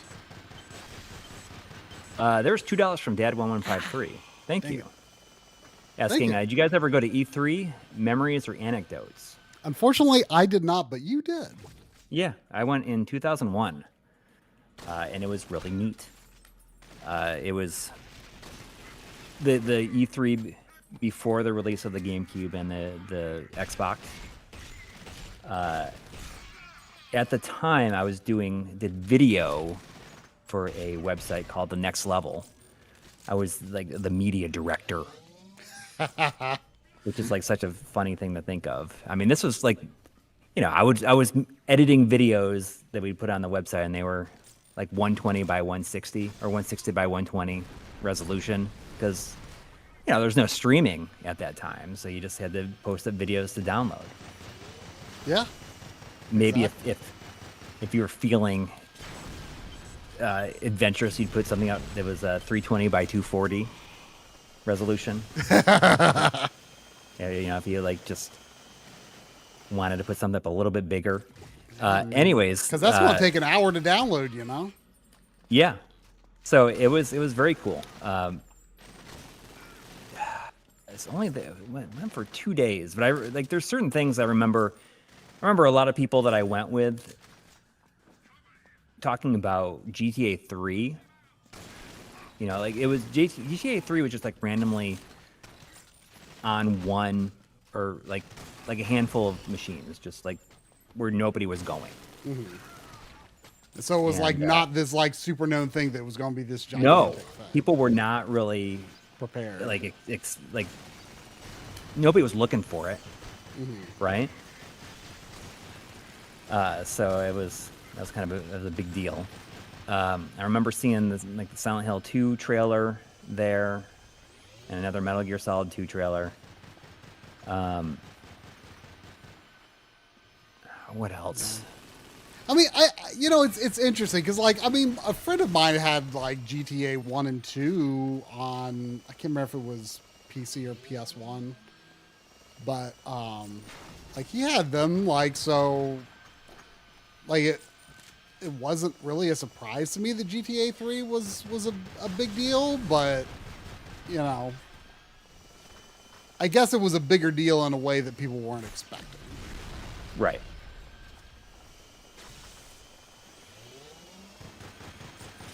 I remember we got to meet with certain developers, we had certain meetings.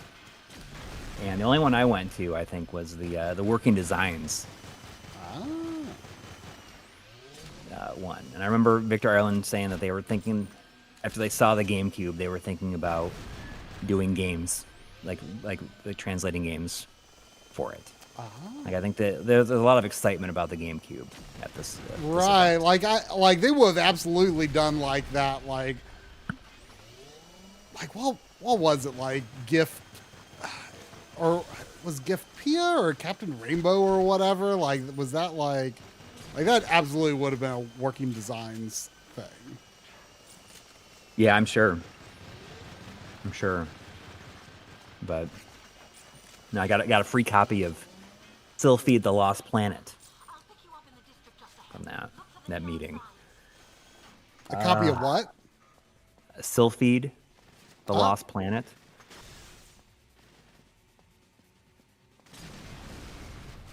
And what else? Remember all the Sony stuff was on these LCDs.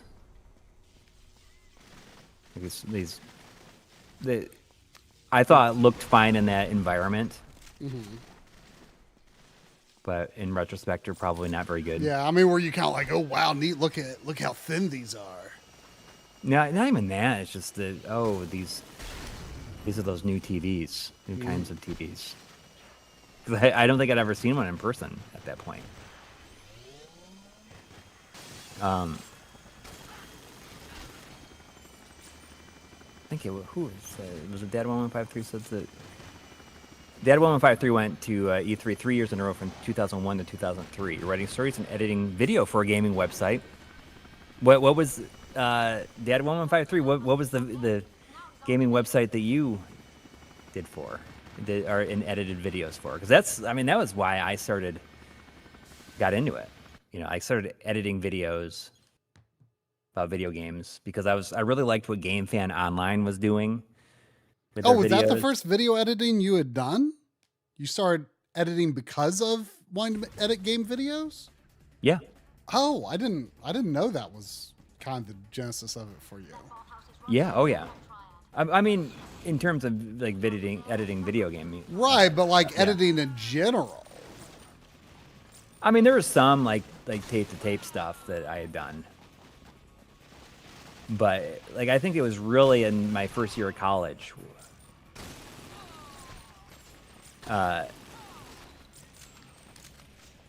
PSX Nation. That PSX Nation was not the that wasn't the one that was like run by, what was his name, Jason Rivera, was it? Whoever knows what happened to that guy.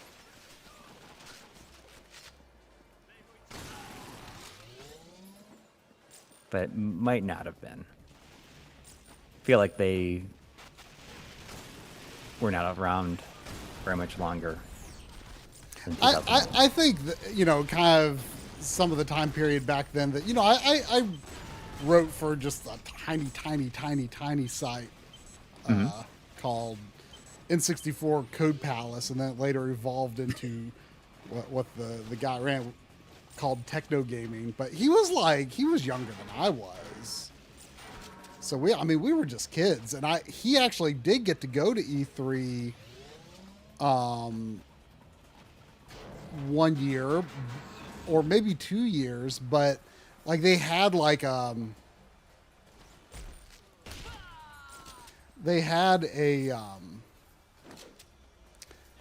way to get like an underage pass into E3, but I think that may have been discontinued shortly after, and I would have been too young to get in as well. We could have, absolutely. That glass again. I just like the that's what you were talking about earlier, the glass. Yeah, it looks cool, right? Yeah, it's pretty neat. But what was I saying? The N64 Code Palace. Yeah, but I could have gotten in through MLiG, but like by that time, well, you could have gotten in. I could. Through where? I mean, I was too young at that time, I think, to get into E3. Right. Oh, you're not talking about us. No, I was too. You said I could have gotten in through MLiG. I could have gotten in through MLiG much later. Like, I'm just talking about opportunities I could have had. But the thing is, like, by that point, like I had already determined that, the best view of E3 was from home. Yeah. I don't think it would have benefited us that much to have gone, honestly.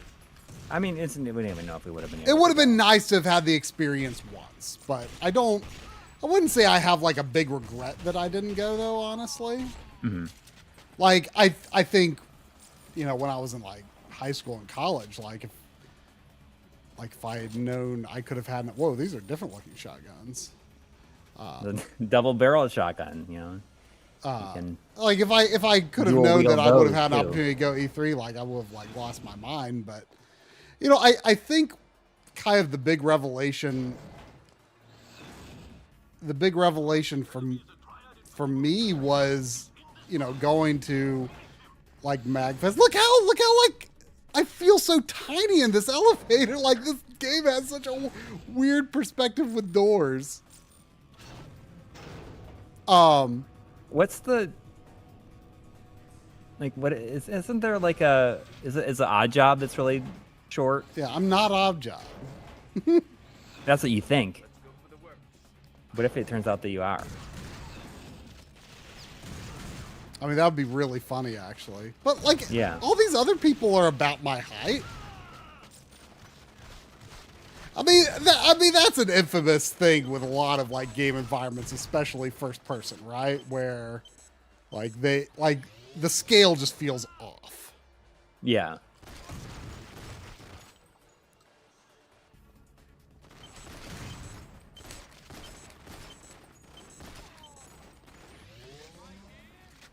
As cool as it was going to E3, I feel like it was almost... It's even cooler to say that I was able to go to the Consumer Electronics Show in 1993. Yeah. Star Fox was there. Right? I think Star Fox is already out. Oh. Well, I remember, like, a picture you showed me had, like a Star Fox, like, banner or some sort of, like, okay. Yeah, maybe it wasn't out yet. Up.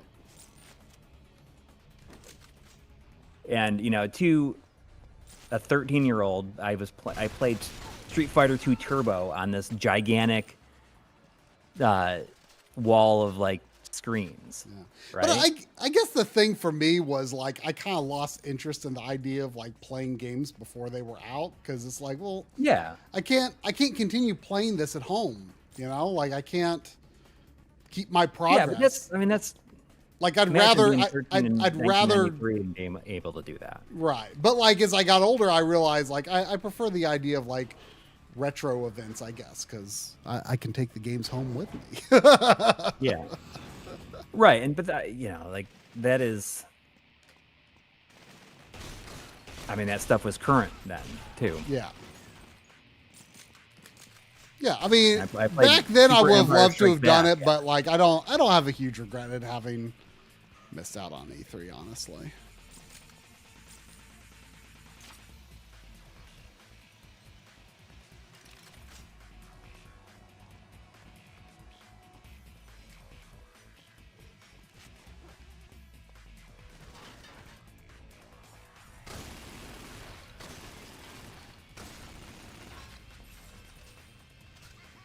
But yeah, I guess that's the reason. Like, I don't know. I almost feel like it would be more fun to go to something like a PAX East or whatever now than I used to think it would be.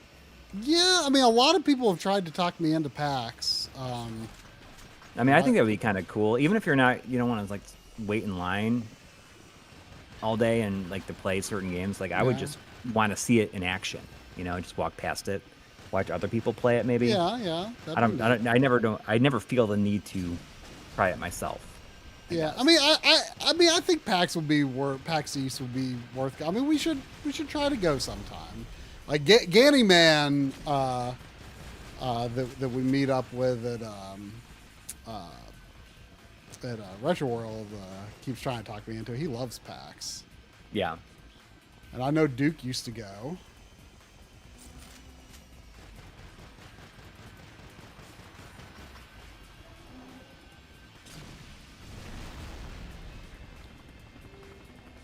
We'll have to destroy Dr. No's aircraft. Yeah, I was thinking, I wonder how long this game is, but then I remember that it's 2 discs. So yeah, but again, I don't know if that's...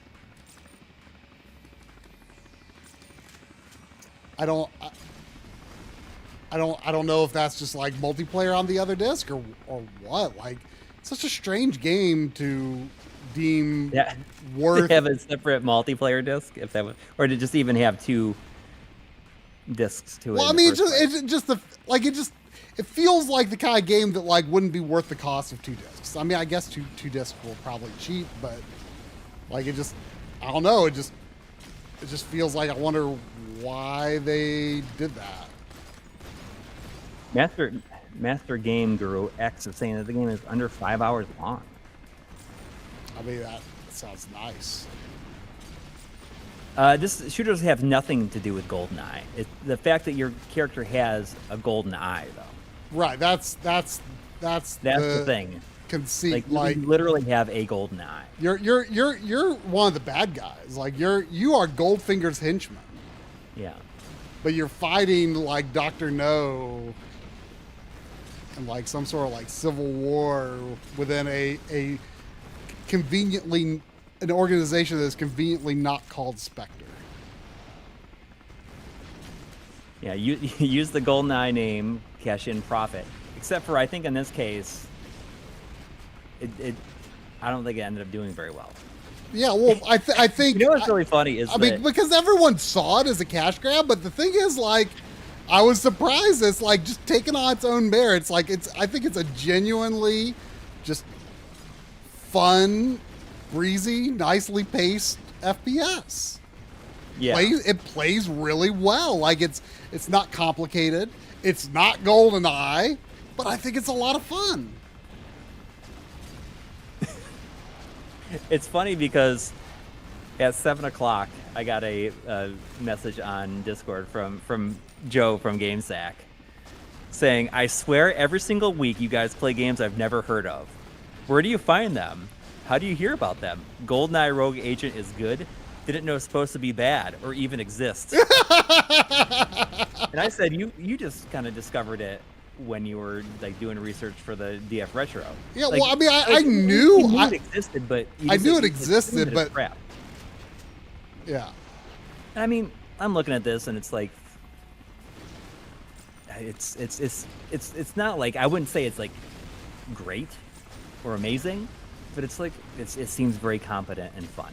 Yeah, I mean it's a solid 7 out of 10. Yeah, I mean maybe a 6 out of 10. A solid 6 out of 10. Yeah. I don't understand why this helicopter's taking so long to blow up, though. Maybe you can't get it.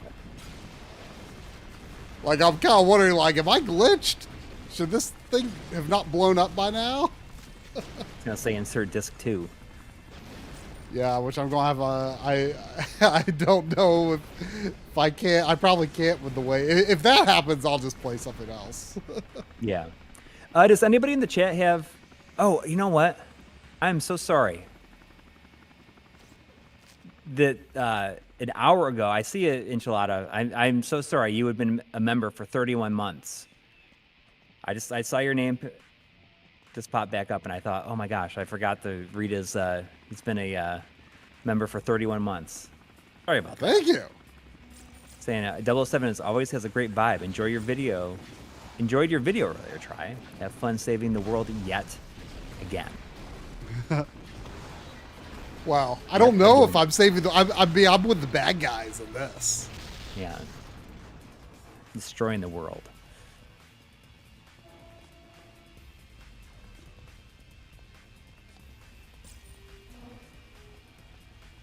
But I was gonna say something before that. I forgot. You said does anyone in the chat or did anyone in the chat something? I can't remember.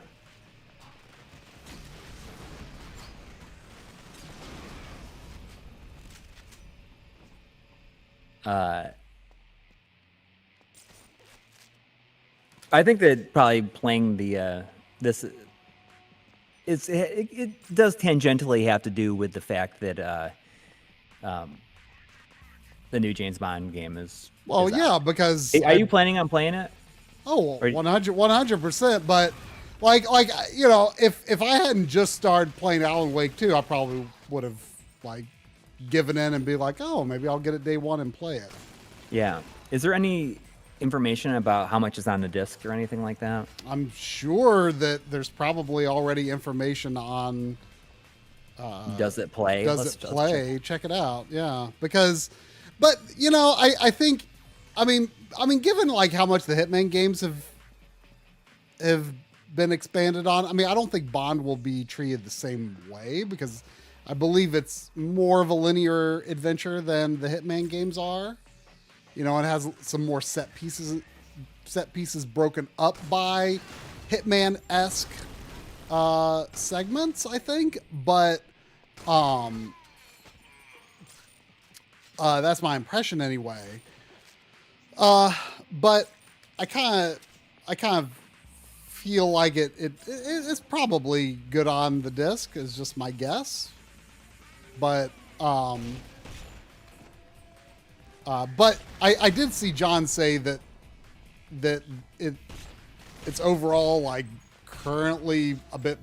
I mean, maybe it depends on what you're doing. Like I know John had some ultra wide issues with it, but like he was saying, like it's better on PS5 Pro than PC at the moment.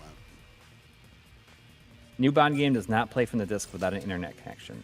This game received a red rating due to only having the first mission being playable off the disc and the rest of the game requiring a download. I still feel though like I will most likely prefer. I mean, I've generally kind of made it my policy to going forward to get like games that don't have good physicals on Steam. On Steam, but I understand that the PS Pro version is supposed to be pretty good. Right. Like John said, it's really good. So that tempts me there. But, you know, at this point, it might end up being a little while. So I'll wait and see how I hear about the PC version and if it is improved or what. Like I mean, my computer, you know, can outperform PS5 Pro, but it's a little difficult. I'd also be really curious if it has native FSR4 support, because I decided to kind of give up on hacking FSR4 in because I was trying that for a while and ended up just getting really annoyed with it, with the fiddling. Mm-hmm. So I'm like, I'm just not going to do this because it annoys me too much.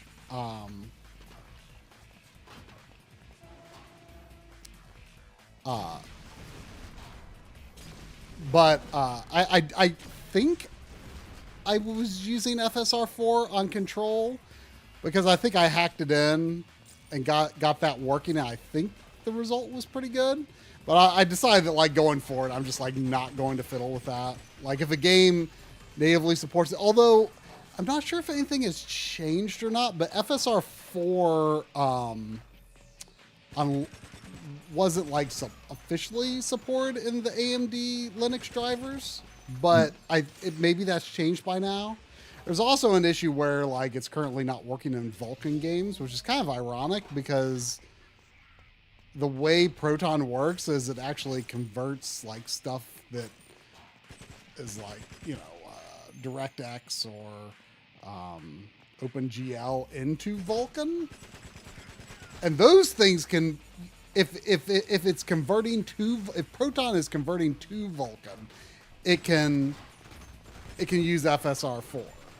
But if it is natively Vulkan, like IdTech games are natively Vulkan, it doesn't work. Okay, well, you understood all of that. A little bit.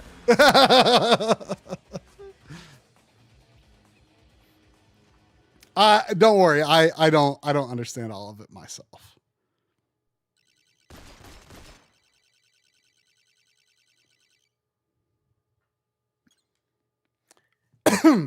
Ooh, I unlocked the multiplayer map Bathhouse.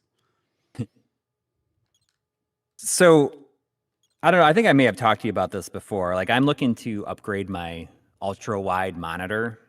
Oh yeah, I mean we were looking at Best Buy while I was there. So, I'm gonna get that 39-inch OLED, slightly curved OLED. Yes. Except for it's like sold out everywhere. Oh. So I need to wait for it to come back. You officially decide you're doing it. Yeah, well, the main reason is because my wife has been working a ton of freelance lately, and she just upgraded her laptop, like traded in her old one and got a new one because she was like heavily bottlenecked with like the work that she was doing. So she just got like one of the MacBook Pro M5s, and I was like, I really want to upgrade my ultra wide OLED, or to my ultra wide main monitor. And she's like, okay, I guess we can do that too. Nice. Like, all right, if you say so. So I just need to wait for that. It's the LG 39 GX 950. Oh, so okay, now we're going to be going after Xenia.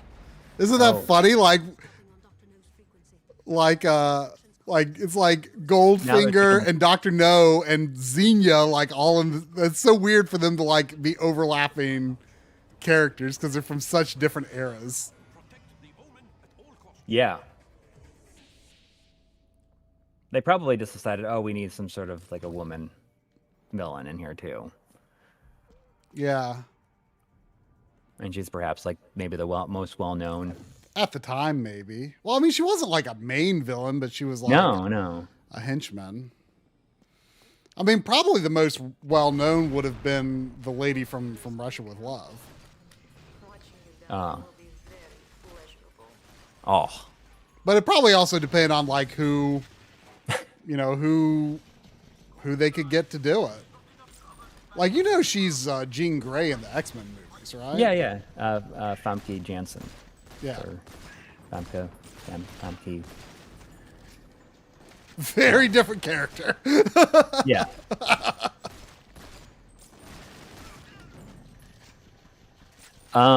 Yeah, the monitor is a bit expensive. And this, like I was... Look at how high these poker tables are. It's so weird.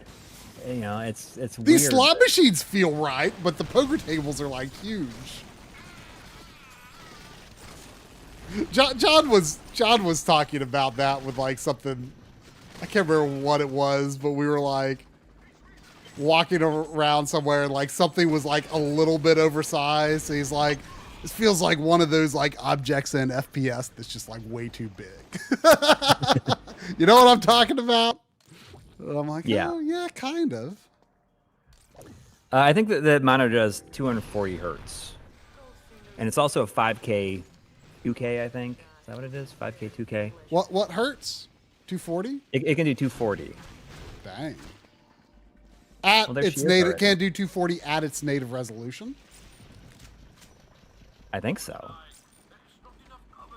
But I like the idea of having the 5K, like being able to do 4K, like in the center. If I want to look at something natively 4K on the monitor, and it's like mine is currently a 34-inch, so that'd be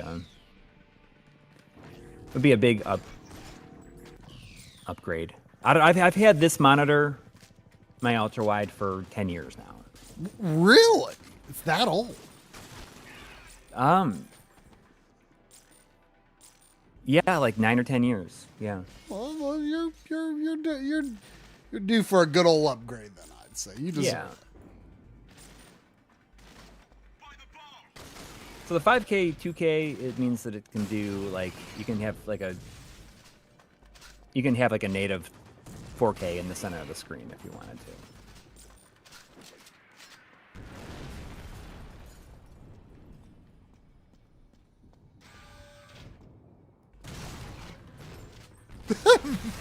That backflip that guy did when he died. There's definitely some good death animations in this. Yeah.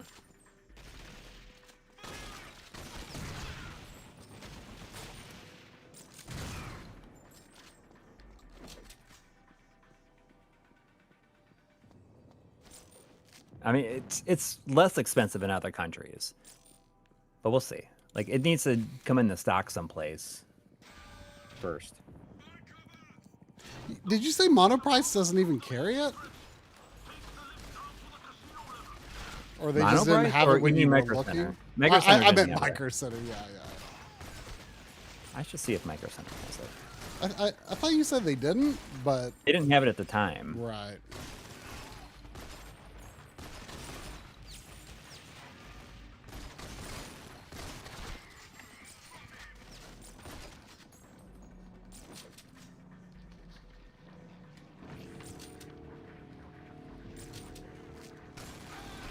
The GX 3950. No, it doesn't show up on their site.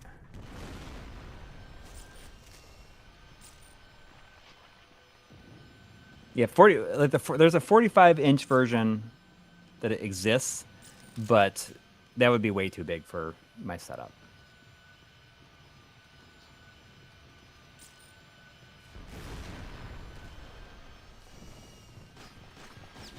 It's too big for my setup.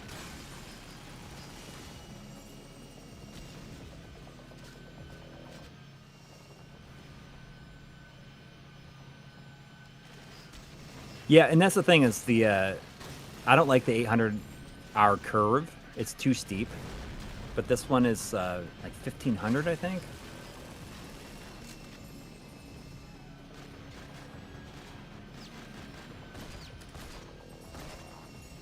Which is something that I'm more...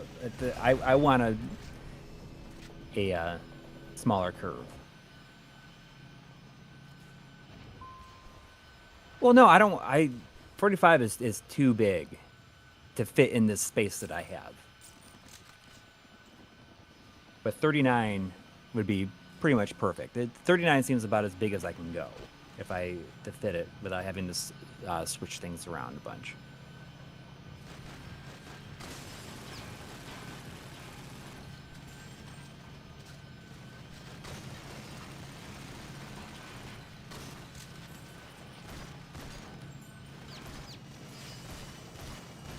Yeah, and this one's 34. And, you know, it's not an OLED either.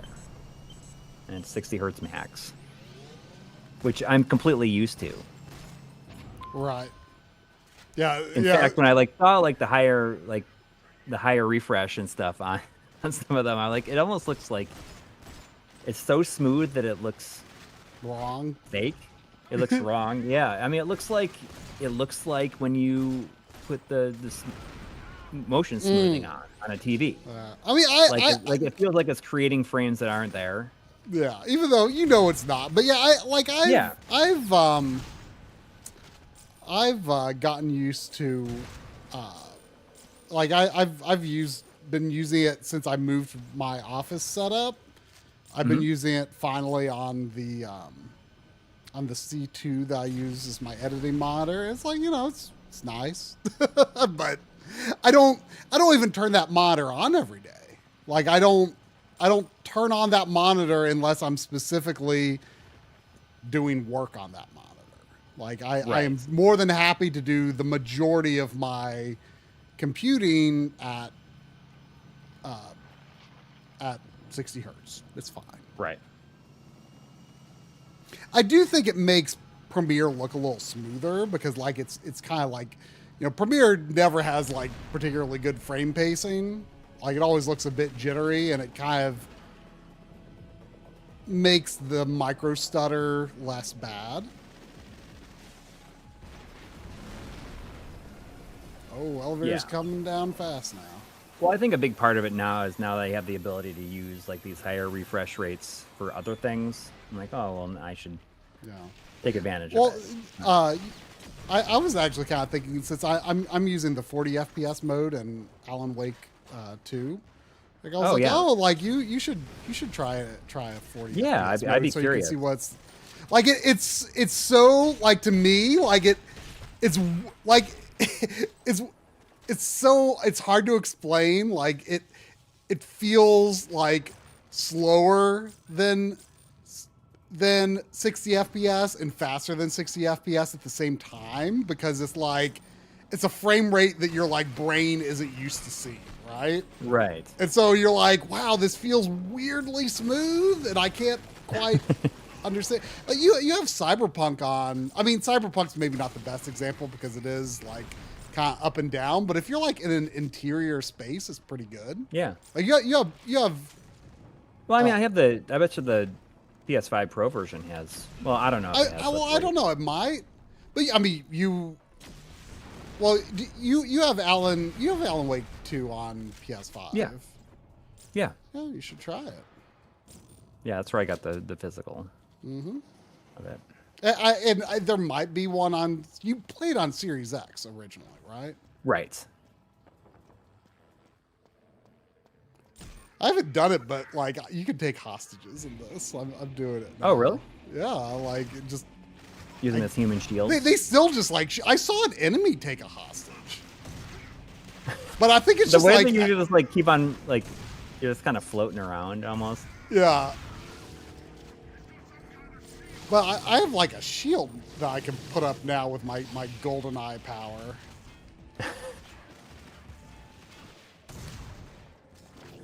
But like it's it's only got limited charge that you can see at the bottom there.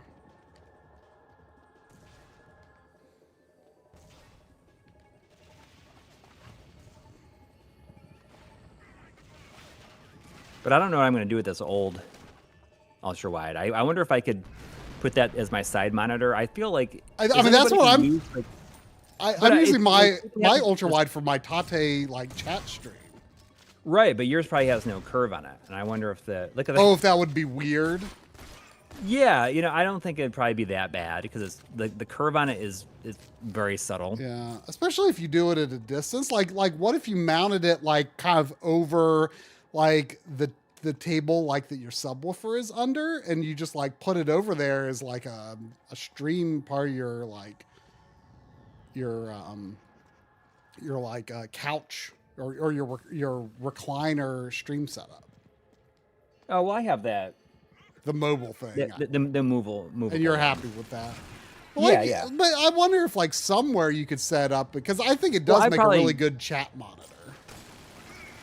Ultra wide. Mine does. Well, I'll probably put it to the. I'll probably put it where my vertical monitor is now, and then I'll figure out something. What is this? A Samsung CH32 HD70. Let's see what that's like.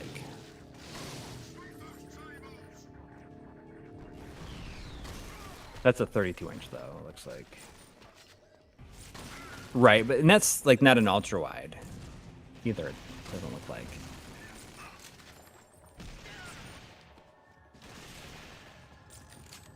Ooh, what's this? No, my daughter was playing something up like directly above me, and I heard her drop something. What were? I don't know what she just. What were people? Were people reacting to something? I keep strategy guys on my ceiling too because I like looked up. Oh.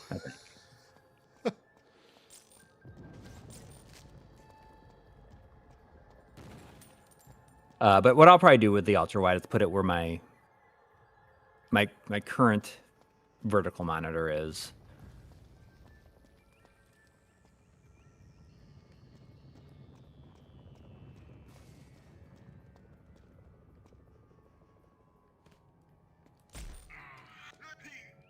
Oh, I can't hold that big gun while holding the you hostage. I mean, they'll still shoot you. So I think it's just like it's almost like temporary body armor. It's funny that you like smacked him in the back and nothing happened. Then you took him hostage. Like he didn't even turn around, or maybe that's part of the animation. Yeah, I don't know.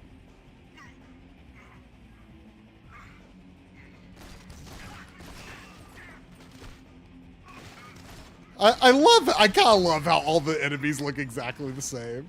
I think it's funny. And see, look, that guy's like, he took his own hostage, like a hostage from his own guys. Like, he's just like. He doesn't care. He doesn't want to die. Yeah. Well, I love it. Every once in a while, you see like the exact same animation. from like two characters next to each other. On top of each other. In sync. Yeah. It looks kind of awesome. Yeah.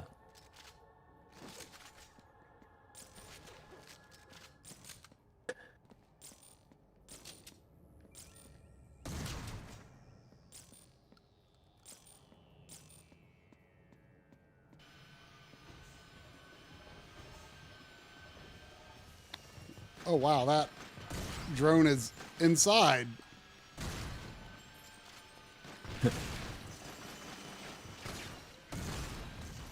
Have you heard anything from Steve about your TV yet? I haven't. I thought I saw somebody say that. I mean, I mean, at the time he said his queue was a few months long, so I'm not necessarily expecting it super soon. Yeah. You know what's very funny though is I have that 27-inch, and I was talking to Katie about it, and I was like, you should take this TV. Oh yeah. And she was like thinking about it. She was actually interested. What's very funny though, drunk on Bunny Man, she'll consider anything. Well, she's like I want to really replay Final Fantasy X. Is what she was saying. Ah. And I'm like, you could play it on that TV. It would look just like you remember it. And what's very funny though is that her husband was like, no. He's the one that doesn't want it. I was laughing because I was like, usually it's usually the other way around. Right? Yeah. Yeah, there was, when I was leaving Retro World Expo one time, this guy was talking to me, and then this guy comes by like with a CRT. Like I think it was the guy that had put on like some kind of CRT display. I can't remember if it was there when you were there, but like this like huge, like almost looks like the stack of TVs from like Persona 4 or something like that. Yeah. He's like, this is your fault. But no. But he was like wheeling one out that he like didn't have room for anymore. And then this guy that I was talking to was like, oh man, like, oh, I kind of want it. I don't know. And his wife is like, well, we could figure out a way to fit it in. And I'm like, you have no idea how many people wish their wives would say that. Yeah. I know it's very funny though. Like sometimes your expectations are subverted. And she's like, I don't know. And ultimately, they didn't take it. Despite, like, you could put it down there. Yeah. Yeah. I mean, and despite her saying, like, oh, we could figure that out. Like, he still didn't take it. No, he was like, no. He was being sensible. He was. It's very funny though, because it's just like the opposite. Because she's thinking about it. I'm like, I'll bring it over here and you can hook up. She's like, can you hook the PS2 up to it? I'm like, yeah. I'll give you some component cables to use with it. Yeah.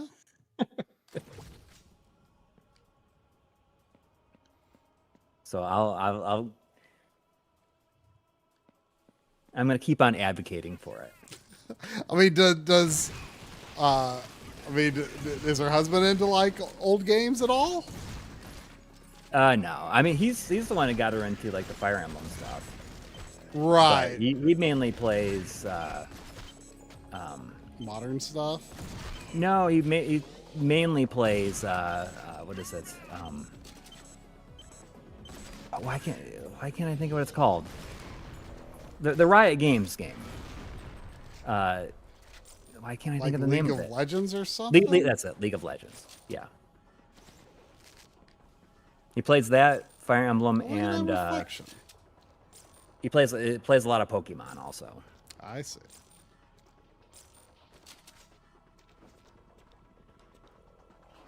So the Riot Games made those like they made League of Legends, but they also made this fighting game recently called like 3XKO or TKO or something like that.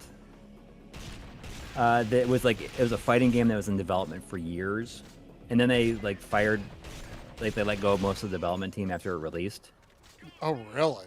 I mean, that sounds par for the course these days. Yeah, but what I think is really interesting, 2XKO, yeah. I've not heard the day that happened, I saw a guy at the gym wearing a 2XKO T-shirt, and I'm wondering, like, oh, I wonder if he was working on the development team. Like, did they have like a studio in the area? I think a lot of those people probably worked remote. Maybe. I'm guessing. I have no idea. I've never heard of it. Well, it was in development. Not the kind of game I would pay attention to at all. Playable characters in it or something. What was in it? It was in development for like 10 years and then ended up coming out and having like 6 playable characters or something. Really? That's kind of But maybe he didn't get let go. I think a lot of them got... they probably got moved to like other stuff, but I know they let a bunch of them go. But I remember seeing him at the gym, thinking like... I see Eric one is saying, I wouldn't wear the shirt if I was getting canned. But maybe it got relegated to a gym shirt as of when that happened. Yeah. Mess it up. He works out in it. Because he's like literally no one at the gym is going to know what this is, so. Right. Yeah. I didn't know what it was until like after I got back home. And I was like, why does that name sound so familiar? And then it was that day that happened. I was like, did I read about this someplace? Did I see people talking about it?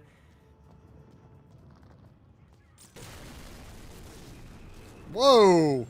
The Foot Clan is here.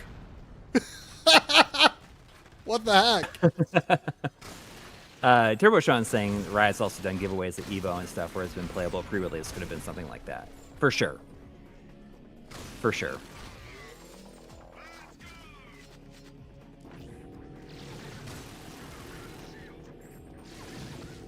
Yeah, like this thing is not very curved at all. I think that the steeper curves, I think the way it was explained is that if you like have it go straight, it would look like it kind of like goes over your head a little bit, which would be interesting, but I would hate that. But this one is so subtle. I bet it's even less than the 1500R. Yeah, I mean, I think I said before, but like I was surprised how I did not hate John's ultra wide when I tried some games on it at his house. But like the thing is, like that would only work if I, was into keyboard and mouse, which I am not. I'm gonna see if I can find out. But it was not bad. It was absolutely pretty immersive because the stuff in the curve just feels like your peripheral vision in real life. Right. So this one is 34-inch 21:9 curved ultra-wide QHD IPS monitor. Okay, so actually it's 8 years old. I got it in December of 2018.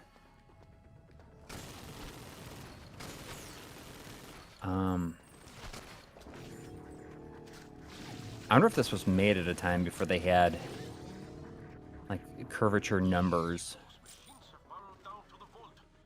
It's the LG 34UC80.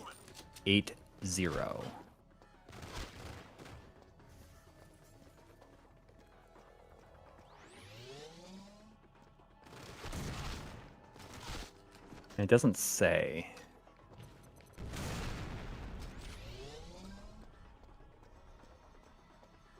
What the curve is on it.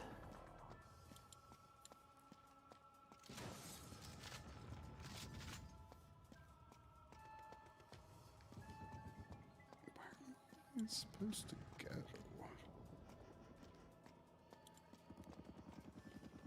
I can't. Oh, here we are.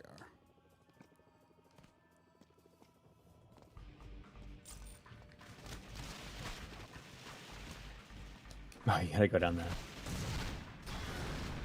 Go down the hole. Down the hole that Rockstay and Bebop came up.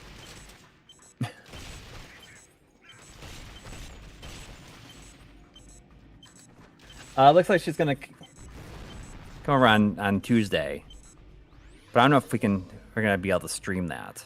Oh, some Bunny Man? For Bunny Man. But I think that we can stream it more. But I'm not sure if we'll do it that day.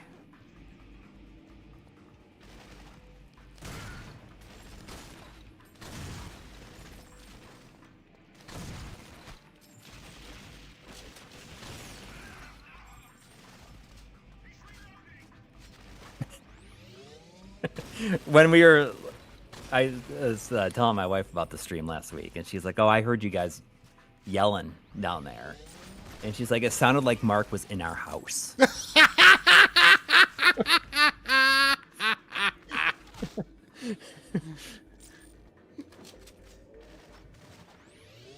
Probably just because how I had to turn you up a whole bunch so that we could hear you. But it sounded like you were in the house. Oh, no.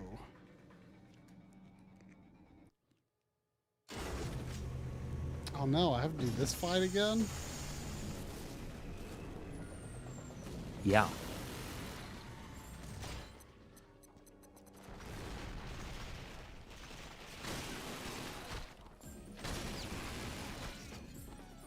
Try in the house. I wonder if those Coury in the house games are still going for the same amount. Probably not. You should check.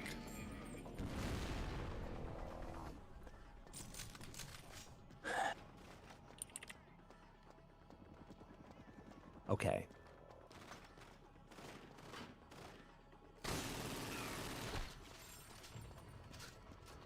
Coury in the House DS.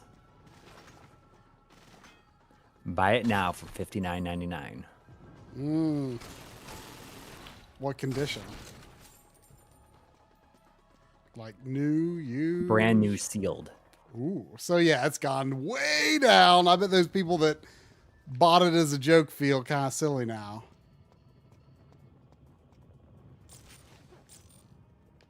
Yep. This one's going for $100. I need to see the someone's trying to make money off of it again, but they can't.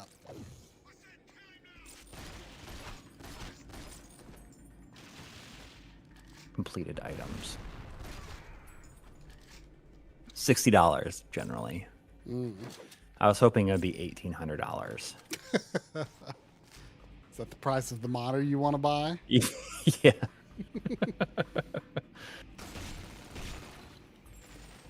Mr. Dot says, I think I've learned from this stream that the only 2DS games that you need are Coury in the House and Rogue Agent. There you go. Yeah. A weirdly large amount of DS talk this stream. Yeah. So does anybody in the chat have the DS Pico? And how does it compare to the R4?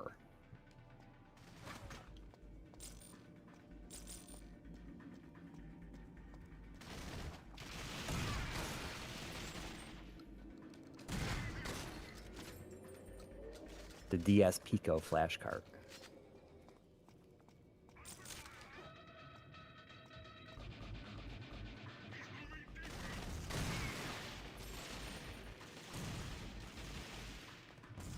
I'm very curious.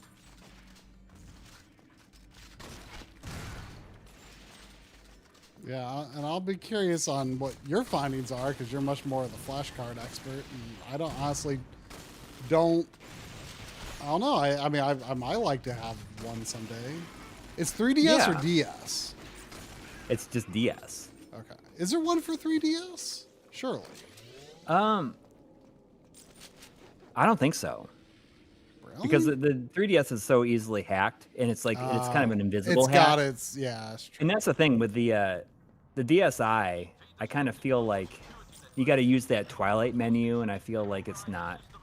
I'd rather run it off a flash cart instead of using the Twilight menu.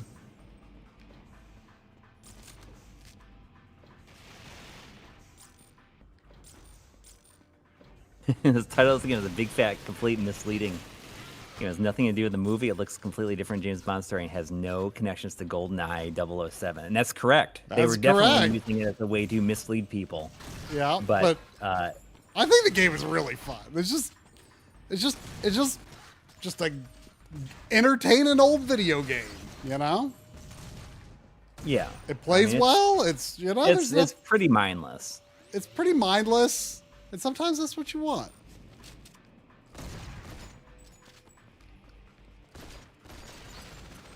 Just faster with no time bomb. So the R4s have a time bomb in there? Like, what's the deal with that? Wait, I haven't what? heard that.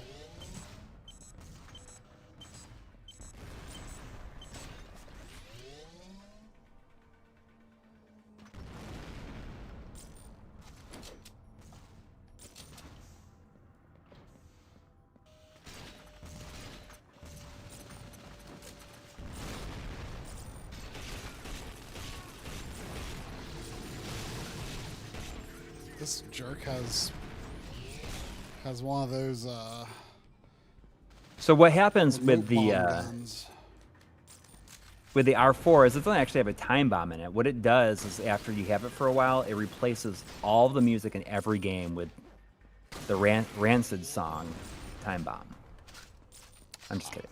Gotcha. And it happens with every single game that you play in it. Just that one song.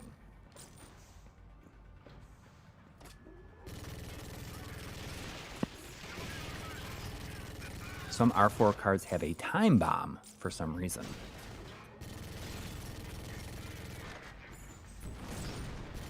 I mean, that's just like a generic card made by just like various Chinese like manufacturers, right? Yeah. Yeah.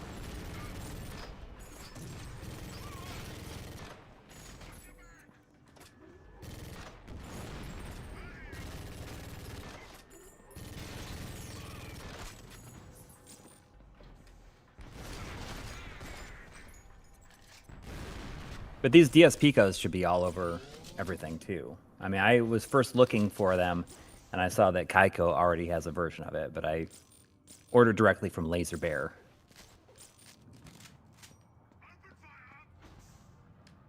And it's $25.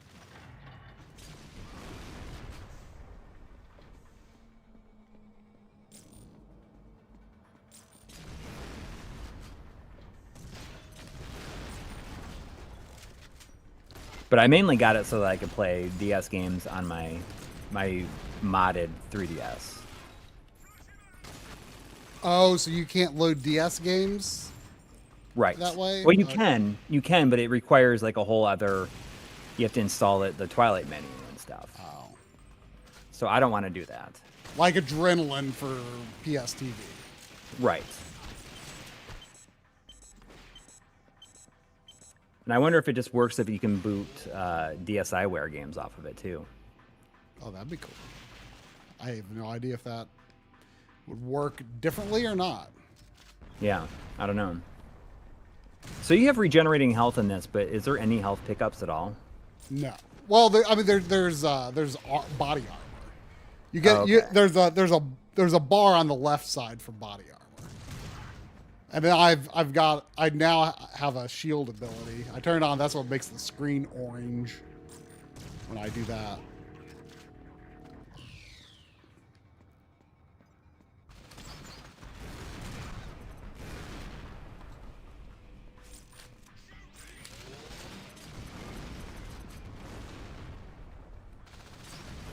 this boss's name, this mini boss. Whoa, he went flying. That mini boss's name was Barth. Bartholomew. Not in here, you won't. This is a Mercedes. More of no soldier. You can't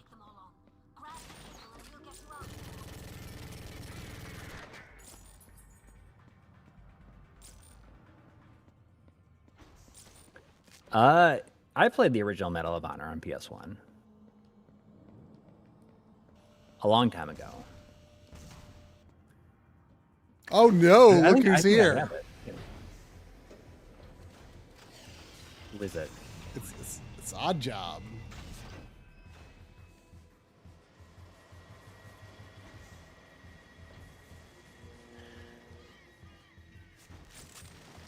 It's fun to see all the different villains interacting with each other. Right? It's just a dumb fun concept that actually ends up being pretty irritating, I think. Yeah, because most of these iconic like henchmen are only in a movie or two. How many movies was Jaws in? 2. Like 3? 2? I mean, and was there anyone else that was in more than one movie? I mean, yeah, I guess, which is weird, right? When you think about it. Right. I mean, there's like Mr. White was in 3 movies from like the Daniel Craig stuff. Yeah, but he's not really a henchman. He's not a henchman. Yeah, henchmen tended to not survive.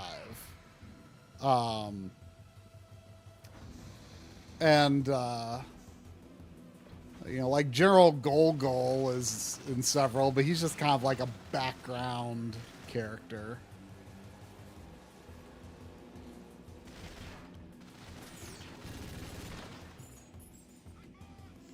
Yeah, and then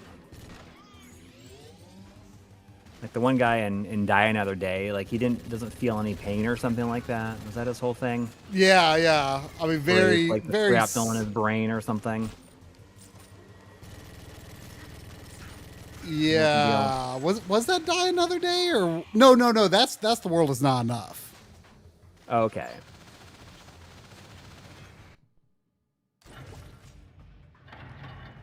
Well, there's the one guy in Die Another Day. They had like the shrapnel in his face or something like that, right? He had like diamonds in his face because in the opening, that's right. In the opening scene, like Bond gives him like a booby-trapped. Gives him a booby-trapped like briefcase of diamonds, and they blow up in his face. He's got sparkling acne.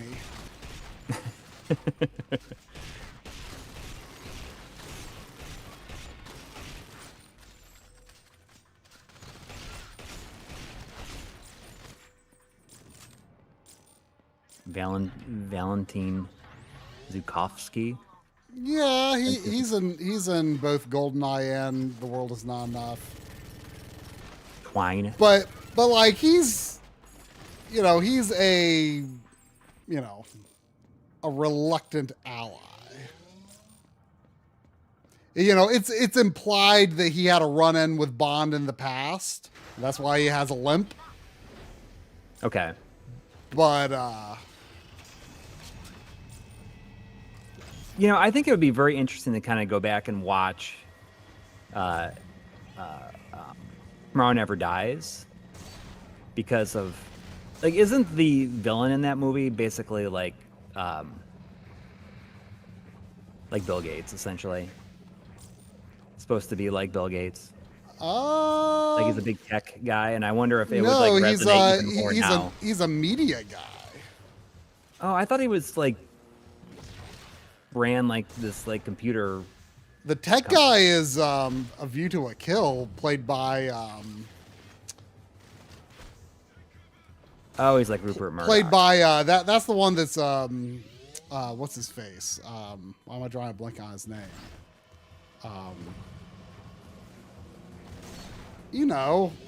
The Wall why am I going to think of his name? The guy. I don't know.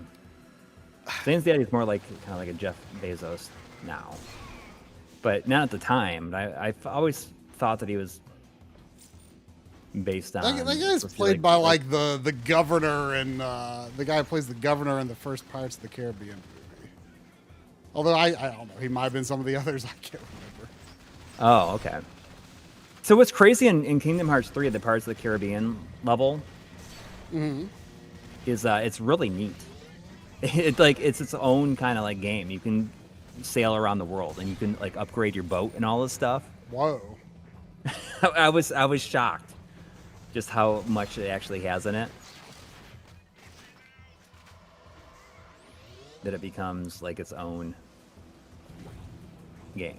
I don't know. It's like there's several levels like that where they're just kind of open world and you can explore a bunch. And you can even go underwater and stuff. And yeah, I did not explore all the underwater. If I want to get all the treasure chests, I will have to do that.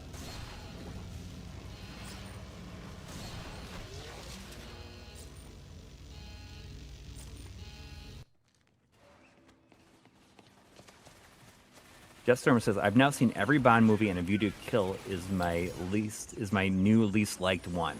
But it also has one of the best themes, I think. That's the Duran Duran. There we go. Ruffin said it in the chat. Christopher Walken. I couldn't think of his name for okay. reason. You know what's really funny too?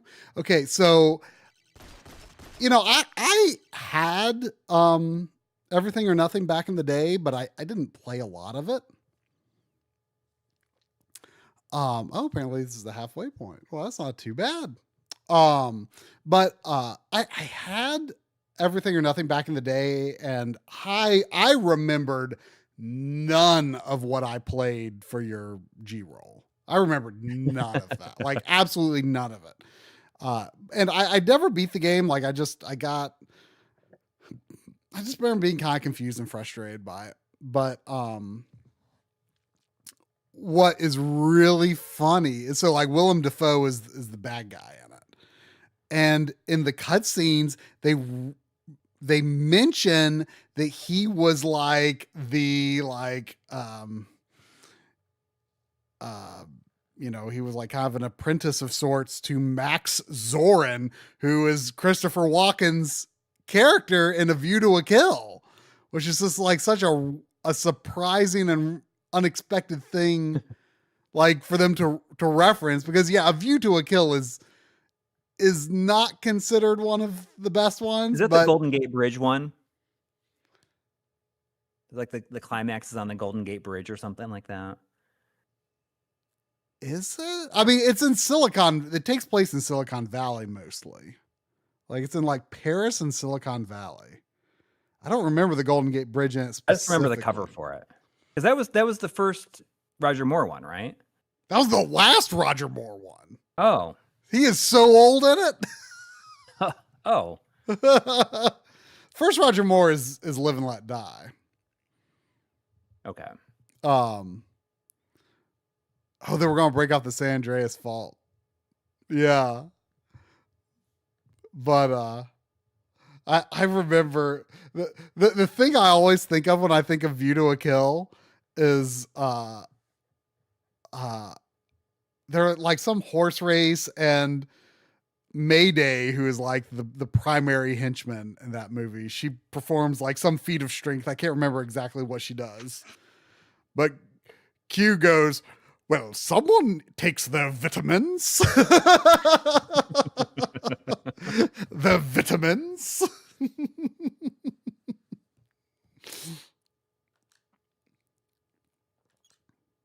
Yeah.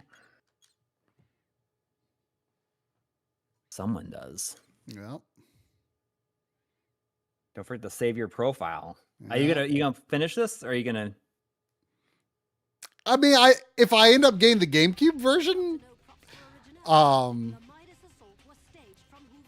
just continue from here. Yeah, I mean, if I end up maybe getting the GameCube version, maybe I will just continue from here. Yeah.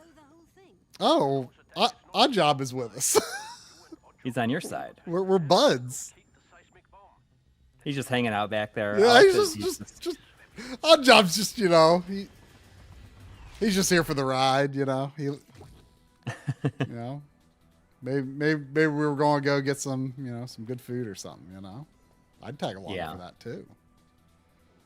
I don't think we'll play Bunnyman on stream on Tuesday, especially if it's like at 4:00 or something like that. Yeah. I won't be streaming on Tuesday, so you could if you wanted.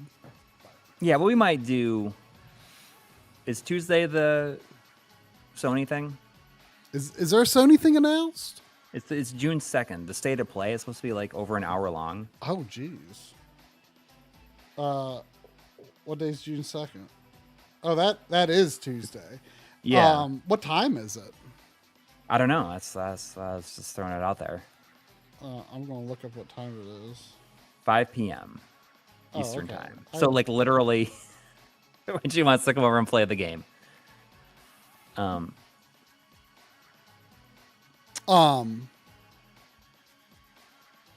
Maybe we could set it up where we're playing Bunny Man in a tiny little window at the same time. Well, I'm going to put that. I'm going to put that on my calendar. That as soon as at 5 p.m. I've got stuff to do that day, but I'll probably be back by then. 5 p.m. All right. Well, now I'm gonna have to. It's even getting broadcast at movie theaters. Oh, are you going to? I thought you said. No, they're going to the movies. I'm just saying that the Sony State of Play is being broadcast at movie theaters. Oh, it is. Yeah. And then Summer Game Fest, I think it's 5 p.m. on the 5th. And then Xbox is on sometime on Sunday. Yeah.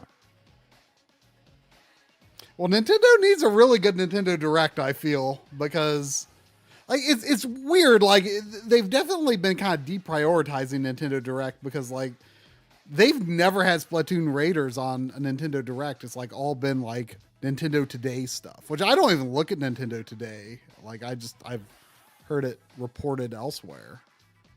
But like, you know, they've got some interesting little things in the pipeline for Switch 2 this year, but they don't have anything like crazy for Switch 2, you know? I feel like in year 2 you need something crazy. Yeah. It'd be nice. Well, Summer Game Fest, I mean, someone was saying earlier that there's been rumors that it could be the 4th that Nintendo has a Direct. Interesting. Which would be crazy. So well, you know, that Star Fox Direct was like out 10 minutes after it was announced on social media. Yeah. It's like this is Miyamoto. Tune in 10 minutes for a Star Fox Direct. It's like, what? I wasn't even home. Like, yeah. I don't think they would. I never even watched it. I never watched it. I didn't even watch the full trailer of the game. I just know I'm going to get it. So. Oh wow, that's interesting. Yeah, I watched the Direct.